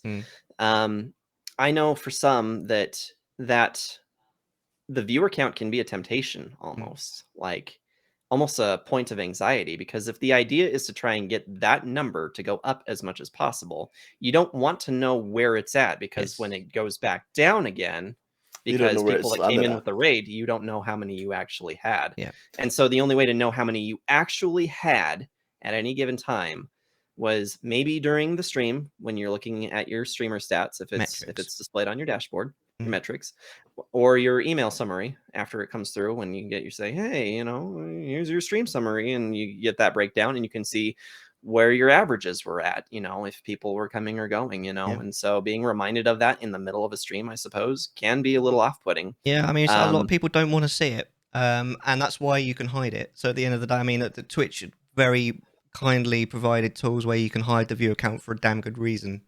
You can also hide your follow account as well. I think you can hide everything in that dashboard. Yeah, on the dashboard you can, but even on there's like loads of other tools, and almost all of them you can hide the viewer account on. I think that when you hide that stuff from yourself, you're a lot happier, because I think I've definitely had this problem, and I think a lot of people do. You sort of see your own worth from the followers and the views you gain, and it's like, "Oh, I'm not good enough because I've not got this many things." That's the best way to compare yourself. I think ultimately it reinforces the idea that streaming really should be about the streamer. And not necessarily about who all tunes in, because that stuff does matter, because we're streaming so that other people can enjoy what we're playing, or what we're performing, or whatever our stream happens to be. It is important to have that kind of a viewer base, but in the middle of a stream, your number one priority really should be your own enjoyment of doing it, because if you're not enjoying streaming, you're kind of wasting your time. If I'm being perfectly honest, like, you're right. Yeah, it's, unless you happen to be one of the people who's at the very top, who this is their career. They make thousands off of this, like in a month. Great, if you can turn it into a career, great on you. But that comes with its own set of challenges. But for small streamers like myself, I'm not. I'm playing for pennies a day, if anything. Yeah. If we're being completely honest, I'm playing for pennies. No, I'm doing this for fun. I'm doing this because I enjoy playing games, and I also enjoy chatting with people. And there's no reason why that shouldn't overlap. That should be the So- reason, though. You sort of get into it because you want to have fun. It's a case of like, Exactly. yeah, you should never look at. I think there was a big influx of people coming into Twitch when affiliates became a thing. Oh, if I gain 50 followers, I can get paid, and it's like, you can, but it's not likely. Like The affiliate push. You gotta do stuff that you gotta really. I think the thing about Twitch is you get out what you put in. Yeah, exactly. And I've been on it now for. My account's about 5 years old, but I've done it for maybe 3. Properly going at it. Yeah. But I've just been doing it because it's fun. And like, yes, right now I'm in between jobs, but it's a case like this is, and it's the only income I have. It's still a case of like, I don't, if someone subs, like, oh, you never have to sub, you never have to, do this. It's like spending 5 minutes of your time is more valuable to me than, any amount of money you give me. Because it's like, I'm meeting a new friend, I'm talking to someone new, having a good time. Yeah. I think also, sort of what was, again, something that Maury sort of said was when you sort of do have to draw a line under something because it is getting a bit much, it does often bring sort of the mood down of the stream. But I think the way that I sort of see it is I think it's better to sort of call it off while it's still manageable because I think it creates a better community. So in the long term, if you call it out, it's a better thing. Even in the if in the short term it does bring the mood down. If you nip it in the bud, it feels like, oh no, I made a mistake. But it's a case like long term, like you said, it's like that's probably best we did this now compared to letting it grow into something that's not as manageable. Much like what Sarge said, like things like nip it in the bud when it's starting to happen instead of like later on you go back, not so often you go back and you're sort of like, oh, so this is what happened with this sort of stuff, Yeah, because sometimes like if you don't say something, then sometimes what you end up with, or what you can end up with, is like a toxic community. And once you have something like that, it's so hard to sort of move away from it. It's a good thing to know where to draw the line. Yeah, that's for sure. Yeah. So I think I overprepared for today. I had actually typed out some of my own questions just as a potential in case things got dry, but this actually does tie in with a question that I had put in because I am very good at saying the wrong things sometimes. Right.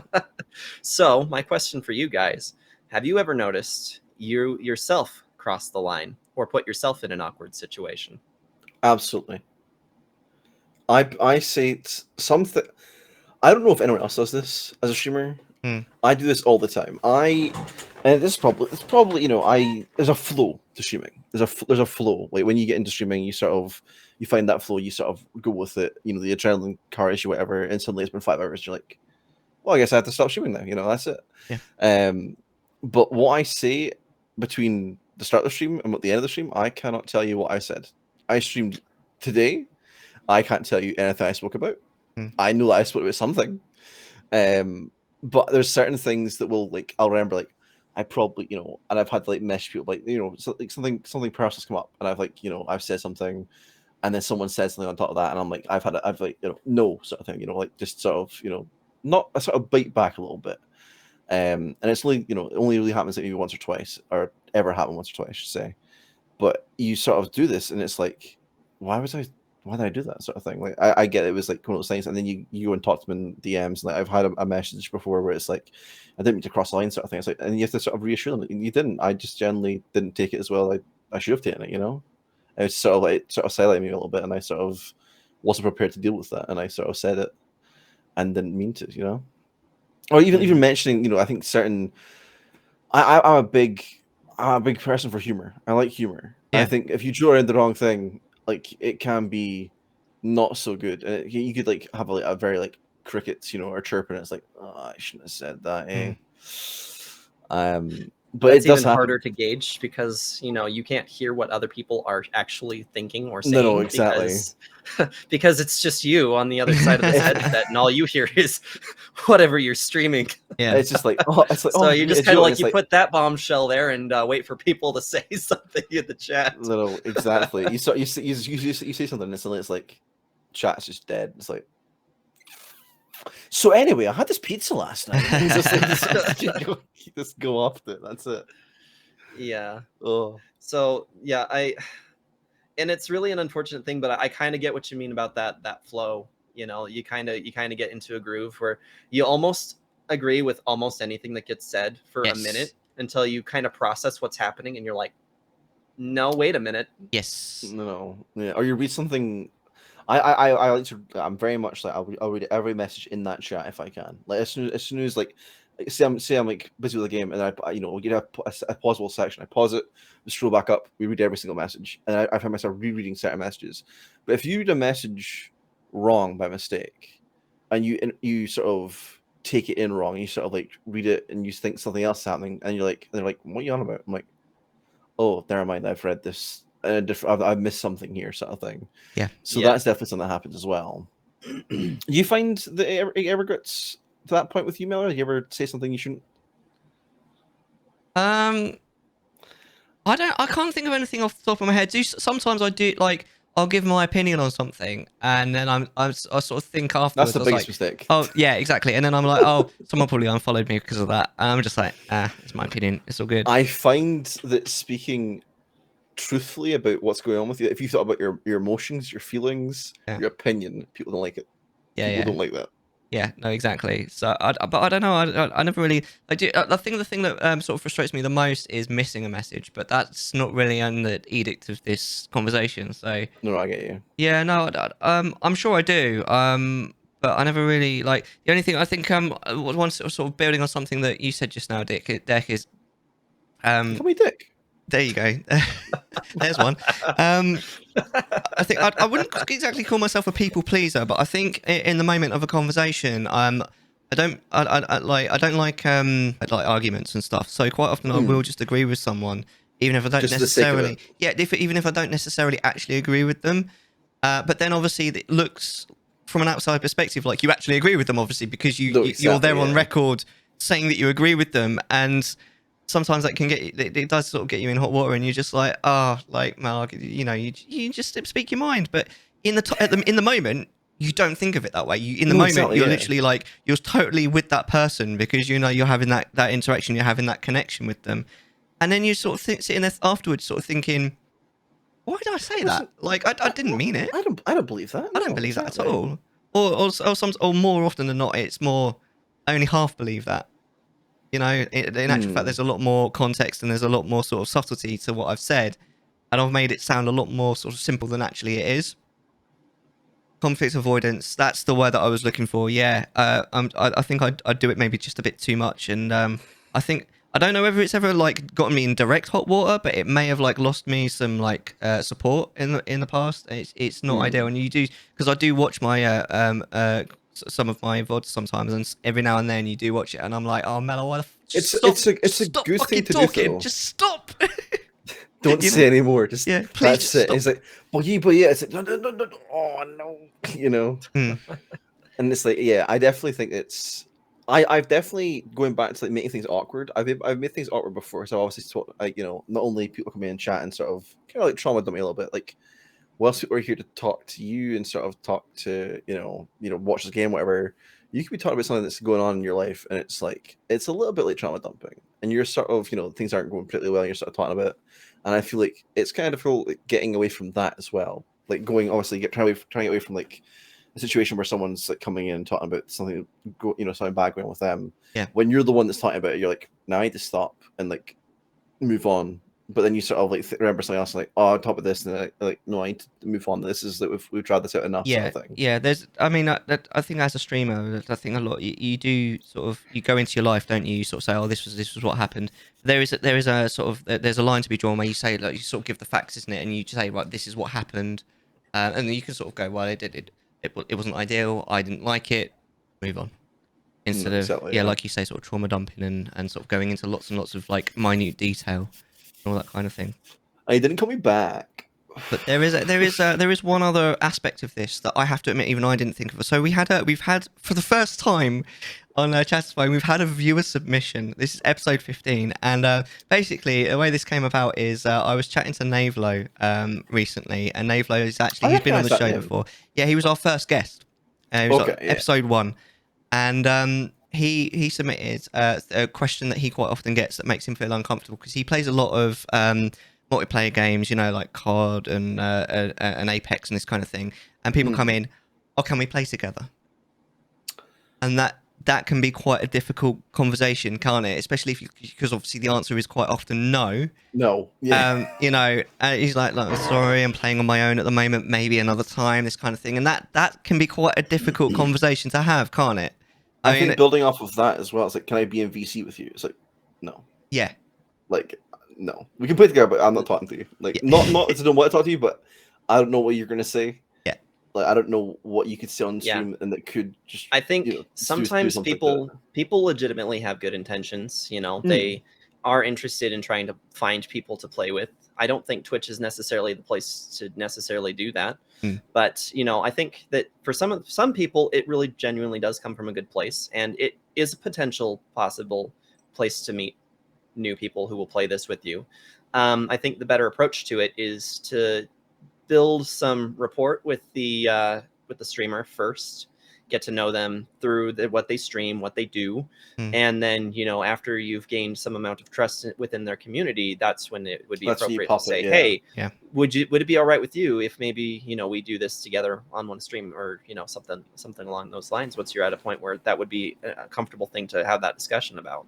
But, you know, for some, it can be very off-putting, and it goes back to that guard that we have to have as streamers, you know, that if you're coming in for the very first time, I don't know who you are. I have no idea anything about you, and I am completely liable for anything that happens on my channel, including hate raids. So, you know, why would I run the risk that if somebody says something that is against terms of service, I get punished for that? Why would I risk that? You know, and it might be viewed as being being selfish, but really we have to be, because we are responsible for the things that happen within our own channels. I have a really good way of getting around. Can I come play with you? And that is, I only play single player games. Yeah, I was going to say that as well. Yeah. Yeah, I actually did for the for when I do the NES and SNES classic stuff. Yeah. On Switch, it has a multiplayer function. Yes, I have within my my channel redeems, I have an option, can I play? But I've set it to 5,000 because I don't want anyone to just play. But if it strikes somebody as an interest, they will have been around long enough for it to be a thing, right? Yeah, that's not a bad idea. Putting it that way, that's exactly what I was going to say, because I mean, I normally pretty much only play solo player games now, but I used to do Terraria. And that Terraria was a big one when people people will come in and ask, "What can I do this with you?" Like, actually had a realm that I wanted other people to come on. So if I think the whole thing basically boils down to setting boundaries. So what I did is basically what you were saying, Sarge, is I had I called it like a Terraria pass, and it was worth a certain number of points. And after someone had that point, if they redeemed it, then they would gain access to the server, and it was quite a large number. So they'd have to be around for a while, you know, be essentially somewhat trustworthy. And there was obviously other things server side that if things did go south, then it could be easily recovered. Oh, exactly, yeah. And all that kind of thing. And then obviously you have your boundaries, like I'm going to be on voice chat at the moment if you want to join, but you need to have this pass in order to join. I'm not going to be on voice chat at the moment, that kind of thing. And I think from sort of Navelo's perspective, so I think the best way is, again, boundaries, like this is the time that I'm playing solo. This is the time that I'm going to be playing with people. Yeah. And like this is I'm going to play with friends. It's the time then maybe I'll consider playing with viewers. I think that's probably the best thing, because then your response can be, maybe in the future, at the moment I'm just playing on my own. My time to play with viewers is this time to this time. If you're about, we'll see what can happen.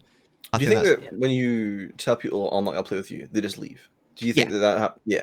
Yeah, that's absolutely fine. But then, like I personally, I wouldn't be too sad about losing that potential viewer because they're not there to watch you. No, they're to play with you. That's Yeah. for sure. Yeah. Hmm. You know. And it's like I said, you never know what the intention there would be in Yeah. the first place. And sometimes losing 1 to 5 followers might be in your best interest if it means security. That's exactly it, isn't it? Yeah. Yeah. Absolutely. I think with those kind of questions, especially the questions that come quite regularly, I think the best kind of thing is basically to have a conditioned response ready. If they don't like it, then you can move on. But I also think that like if you are in that kind of situation, I think it is worth having time when you can play with your viewers, not like on voice chat or anything, but if you can just play with them, just for like a little bit, just so that when your response isn't no, you know what I mean? Mhm. The response is Yeah. yeah, of course, at this time, that kind of thing. You know, Mm. it's more of a Especially, positive especially if response. you're playing multiplayer games, it's Mm. also one of those things where you can't just like Actually, you straight up say no. I It's like it can be a little upsetting and like off-putting. I think. Yeah, a positive response is Yeah. always going to be better than a negative response, even if it's okay. But yeah. Mm.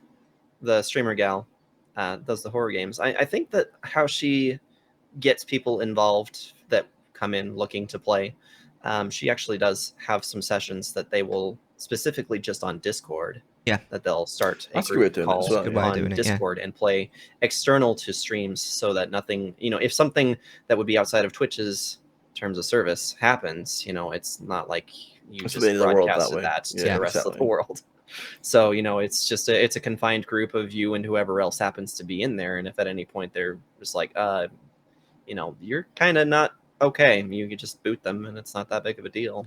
I think especially for obviously this is more common for bigger streamers, but a lot of people do sub Sundays or a sub day where they just play with subs, and it's like that would sort of The it's not problem with that is that you're locking people if behind a paywall, which isn't that's ideal. true. Yeah, that is true. Yeah. Yeah. That is the problem there. I think that having it better as a channel point rewards where you can do this sort of thing, that's fine. But I think obviously if it's a Yeah. bigger streamer and have it behind a paywall, it makes sense that that's what they're gonna do. Yeah. They have to make a living that way. Right. Yeah. No, that's why I went about the way that I did, because I really do want to try and keep people engaged in whichever ways that I can. Yeah. And that can be difficult when you're playing single player games, because not everything provides options that will allow for somebody that is watching you to interact with you aside from your chat, maybe. Mm. So, providing them with that unique experience, saying, oh yeah, I will let you play my game or play with me, but I want to know that you're here for my community, not necessarily just because you're looking for something to do. Yeah, exactly. So I obviously, as someone, Miller's the same way. As someone who plays just single player games at the moment, I often try to do like not recently, but in the past have tried to do just a stream where it's community stuff. Like we'll play something like Jackbox, we'll play Mario Kart, all these different multiplayer games that are readily accessible for other people. Yeah. Some games like Choice Chamber or like Jackbox, those sort of games don't require you to they don't require them to own the game. It's like you're the one that's got the game. Choice Chamber is really good because it's got Twitch integration where you can sort of, as people type in chat, and they can like edit stuff. It's kind of like crowd control in a way, like you sort of like move stuff and that they can choose what weapons you've got and all that sort of stuff. And that's just the way to sort of play it as well. You've got like all these different things that don't sort of require. I think the thing is like when you've got a game that people can join you in, not everyone has that game. And if you run a community day, it's a case, oh yeah, we're gonna play this game. It's currently 60 quid. If you can't buy it, then you can't play. And it's like, well, that's not really, fun for everyone. Yeah. If you if you want to have a good time with people, you want to find games that are readily accessible, cheap, if not free, and that way you can just have a good time. Yeah, absolutely. I find you can have a really good time with marbles. Marbles on stream, yeah. I've never That's really played good Marbles on stream. I've watched it. Normally, people. It's actually quite entertaining. Yeah. I've run it one time before. Just once. I've actually only done one community day to date. I used to do them at milestones, but I want to do them more readily because I think it's a case of like, it's a good way to just keep everyone very tight knit and very like kind of like a family a bit. Yeah. You kind of want people to feel like, oh, we sit and watch you play games all the time, and we hang out and have a good time. So, but we can actually do stuff together.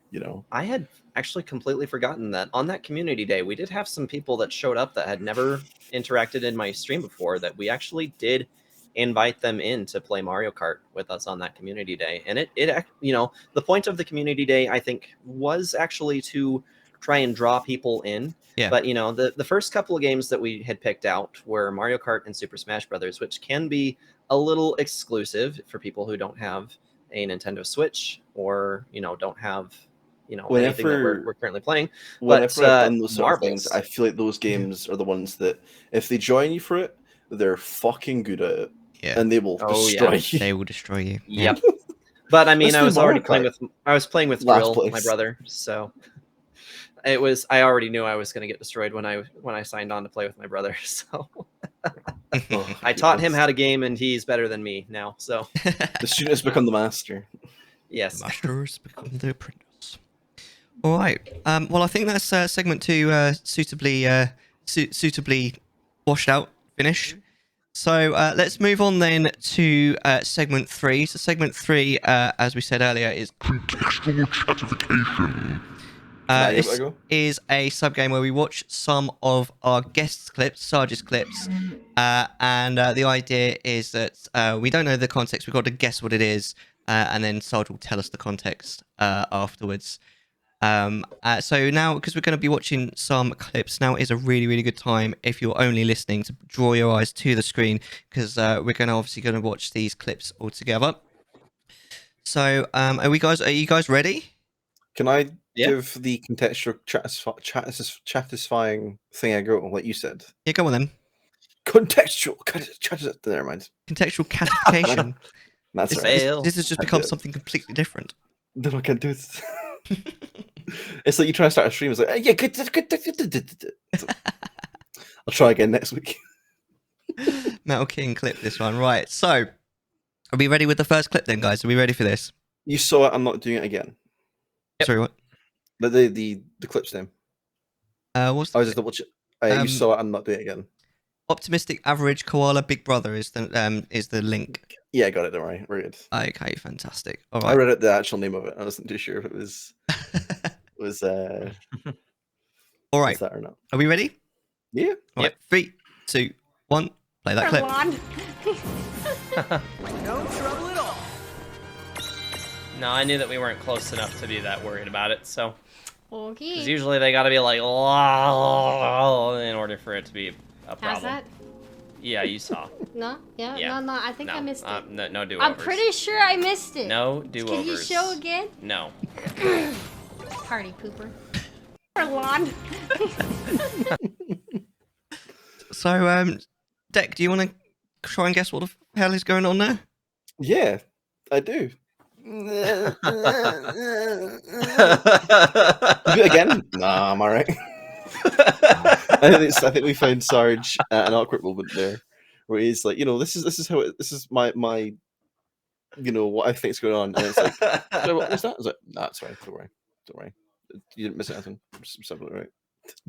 Oh, fun fact, that's not the most embarrassing one in this mix. Oh, So- I look forward to it. What I'm getting, this is Kingdom Hearts, isn't it? It was World of Final Fantasy. Oh, right. Okay. It's the little chibi Final Fantasy one that you did. I think Okay. you get DLC characters from certain things and stuff. Right. I think it was a Zack Fair one you got from getting something. I'm not too sure. This doesn't matter. This doesn't matter. Then, Despite the fact that this clip is like a year old, I actually still haven't finished this game.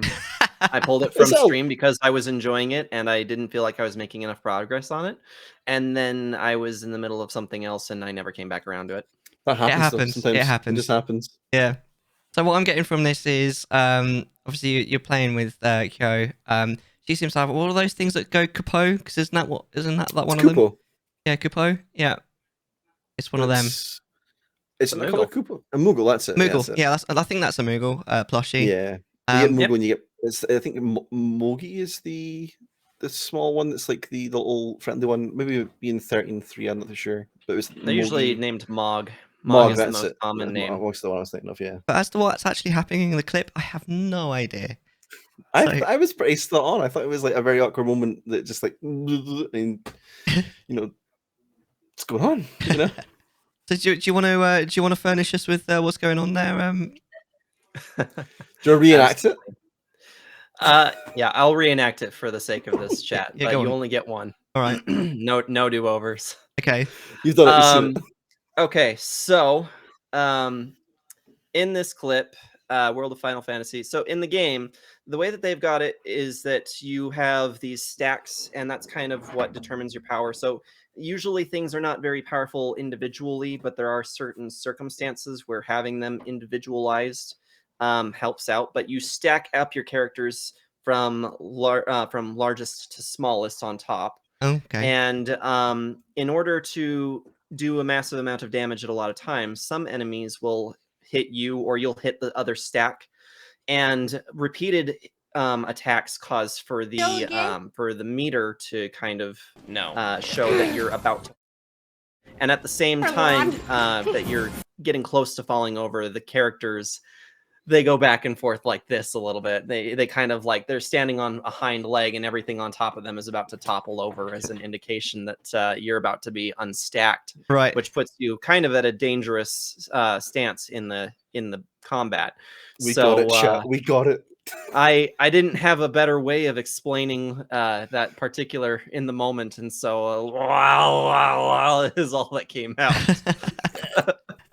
As I knew that we were safe in the combat encounter because he wasn't quite as far as I've seen him get. So fair enough. All right. Now, should we move on to the next one? Let's go. All right. So this one is what? Humble, wimpy, cough, what face? Candygram. All right. Words are hard. It's true. So are you ready with this? I am ready. All right. 3, 2, 1. Play that clip. So this is a weapon, not a teleporter. Designed to use only approved UAC ammunition. I think that's Get out of the way, ammo.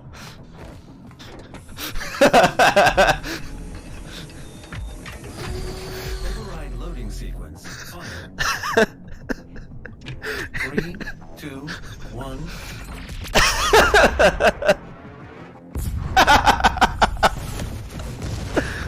Knock knock, it's the Doomslayer.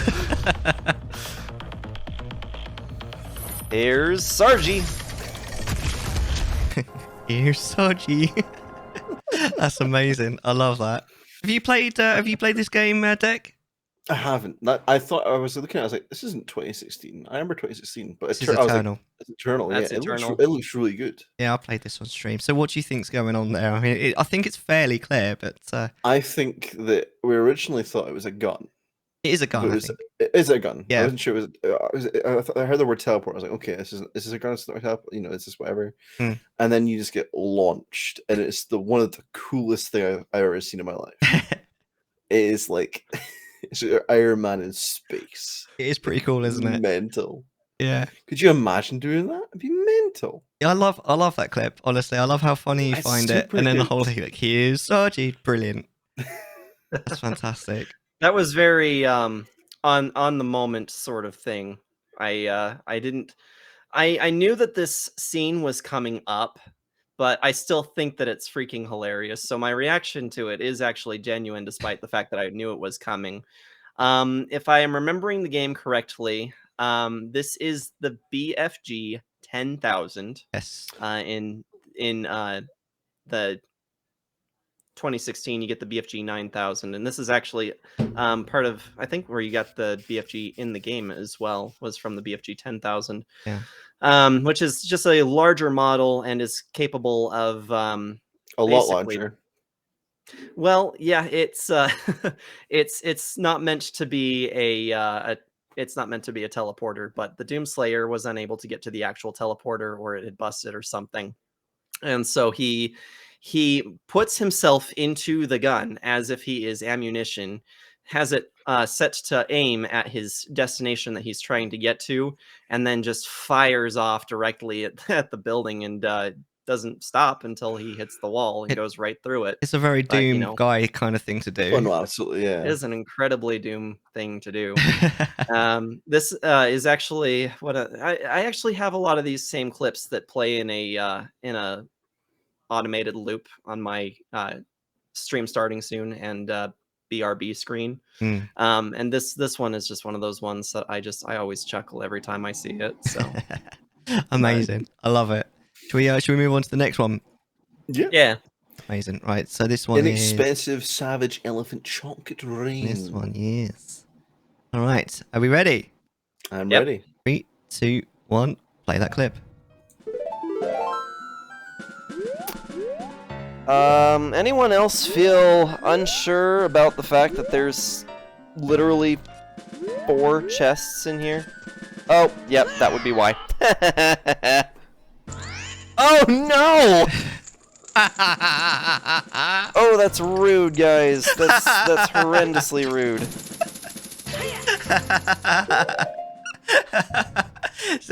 That's so funny. That's the moment of realization is so fucking beautiful. I know For the exactly what's going record, on there. There are 7 chests in there. And would you guys like to know what is in every single one of them? Loopy? Yes, please. Greg is in every single one of them. Green I don't know who rupee. Greg is. One single rupee. Okay. 1 green rupee.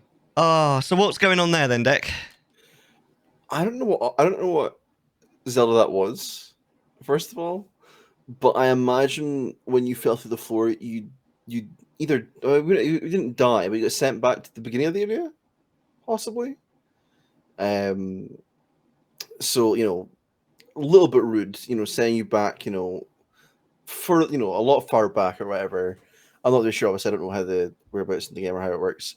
But I imagine it's a case of it's one of those situations where you've done something and you've fallen into something like, oh no, what we're gonna do here? And it's like you appear, it's like back when you'd play PS1 games and the checkpoint systems are trash and that you as soon as you die, you better right to the start of the beginning again. I imagine it's something along those sort of lines. Yeah, what I'm getting, because this is an Empire's Adventure, this is what we were talking about earlier, that ROM hack that just ticked Commander Sergeant off.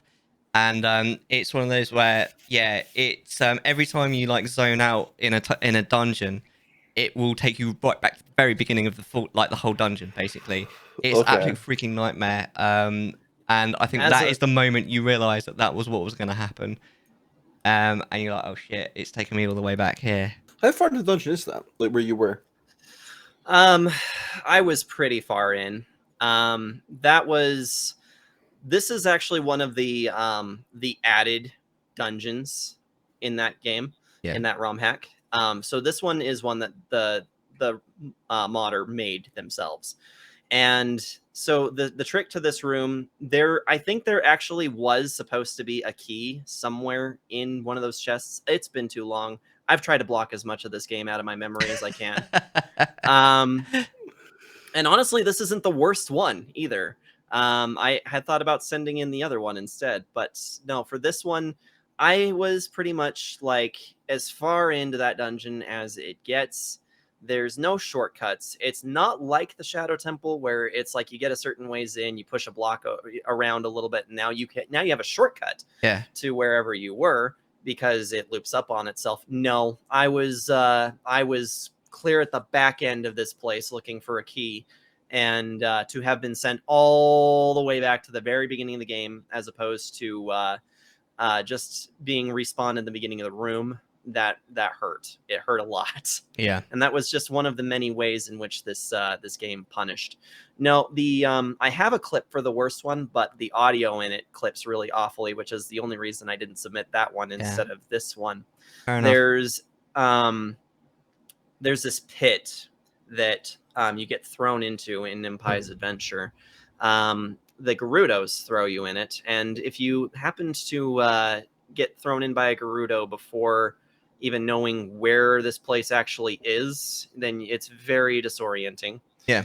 And very far away from Ganon's tower. So I get the drop on me from a couple of Gerudos that I was not prepared for. And I was just thinking, okay, the worst that this is going to do is what it always does to me, and it's going to put me back at the beginning of Ganon's tower, right?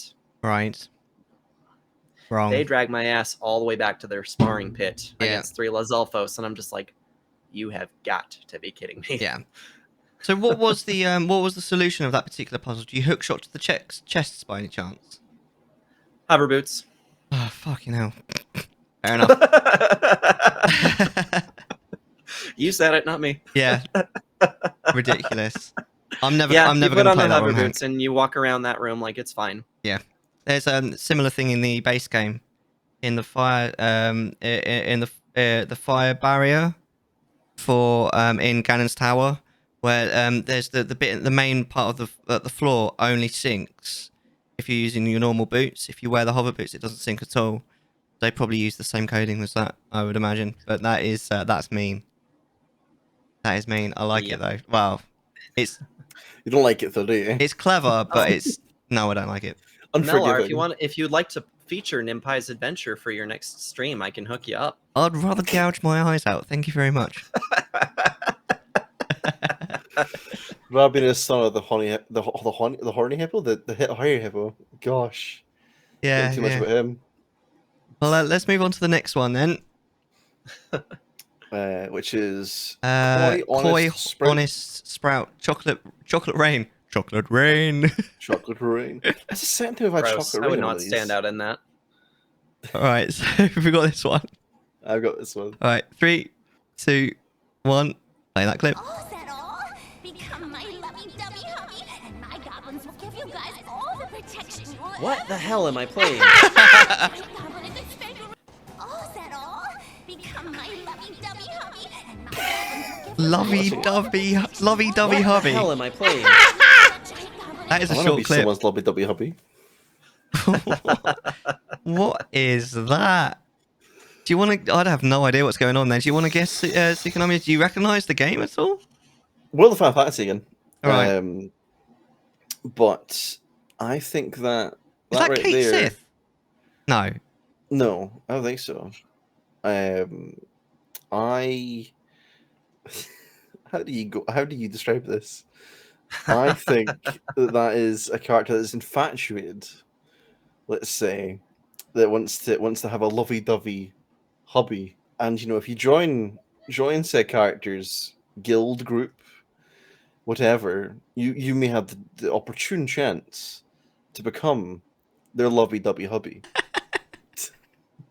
I have absolutely no idea. I mean, it's clearly I'm pretty sure World of Final Fantasy is a weird game though. yeah. There's I some can hear Kyo weird laughing at you guys from upstairs. Yeah, it's being sort of cute, weird, isn't it? And The question really is: are you Kyo's lovey-dovey hubby? I absolutely am. Hands Yeah. down. You joined our Yeah. guild. I see it. I was all guild Kyo from like the moment I set eyes on her. That oh. fact. So what's going on here, dude? Okay, so this is a good one because I also clearly had no idea what the hell I was playing. And there's actually a clip that goes with that one too. Which is next. So we're playing World of Final Fantasy. This particular scene, there's a side quest to try and deter the Princess Goblin from attacking Cornelia in it's the World of Final Fantasy 1. Right. So you come out here, you thwart all of her goblins. You beat her you best her in combat, and basically she just complete infatuation with Warrior of Light, and that's all the scene really is just a random moment where this just got really more intense than it needed to be, which resulted in me just saying, what the hell am I playing? Look on your There's face is such.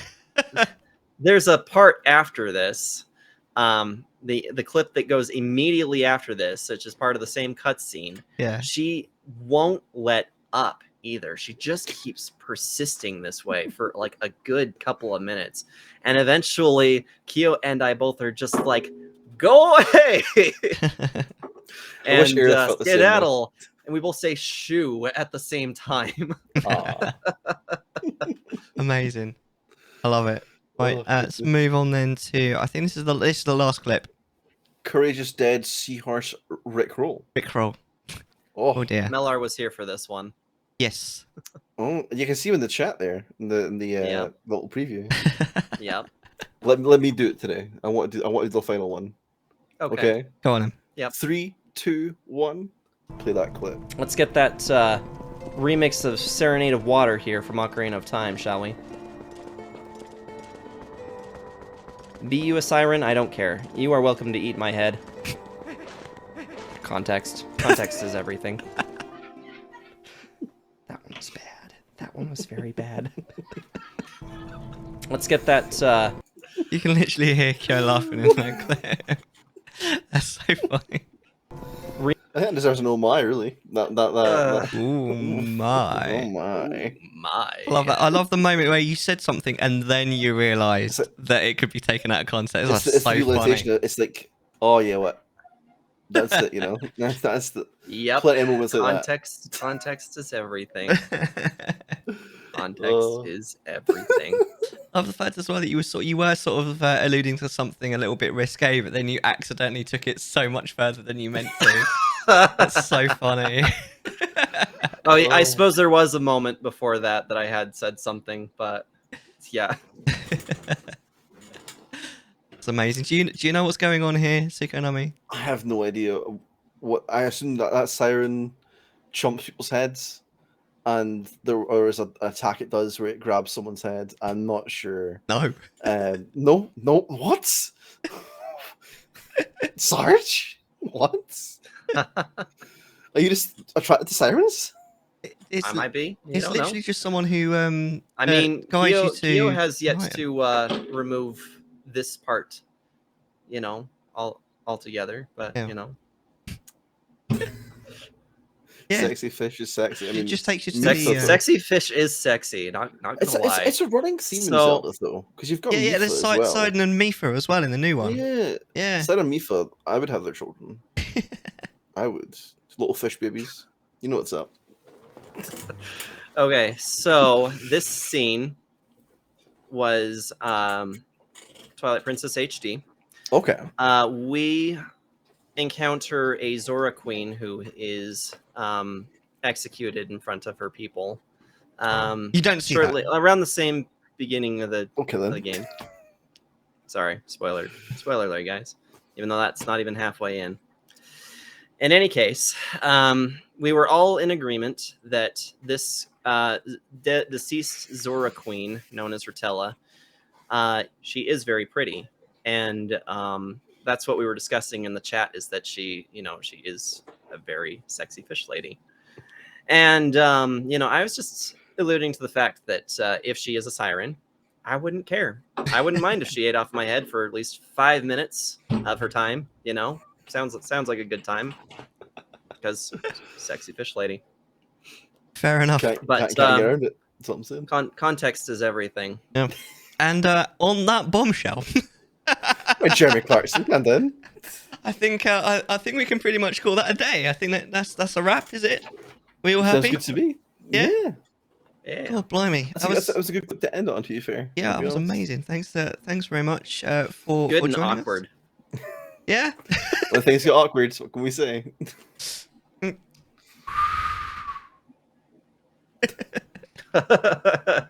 Seriously, thank you so much for joining us, Commander Sergeant, and also thanks as well, Sukonami. Thanks for being awesome and doing this with us. It's really a problem at treat. We'll see Thank what you. happens next time. So definitely keep in mind, of course, everyone that you see on your screen right now does stream. Sukonami streams a lot. Commander Sergeant does 2 a week. I do 1. Or I might do more soon. We'll see. So there's me. Or am I Mellar 21? I don't know. I'm very complicated. This man doesn't even know his own commands.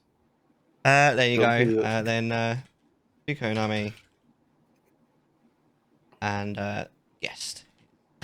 Commander Sergeant, and there's his here. So definitely follow everyone you see here. Maybe not me, because Absolutely follow him. but we do this podcast once a month usually. So if you did enjoy the podcast, then do follow me. And also you can go on to my YouTube, because this all goes up. It gets edited over the weekend, and if I can, I'll get it up on YouTube before the end of the weekend. But at some point soon, either way. This man works insanely hard on getting this podcast out on time, editing things, getting things done. It's if you haven't already really follow the podcast, you should. It's a lot of time and effort goes into it, and you should definitely. So it's always a very good time. Yeah, it's good fun. Yeah, There's always a more handsome man in my spot in the previous ones, but what can you do? amazing. Well, how do you feel that went, Sarge? You a happy bunny or? Yeah, He's a happy very sergeant. good. Yeah, happy. Dogs of the world unite. At ease. Well, thanks everyone so much for watching, everyone. If you're on YouTube, don't forget to like and subscribe, or I don't know, whatever. But thanks very much for watching, guys. Hopefully we'll see you guys next time. All the love. Bye. See you later. Chattisfied.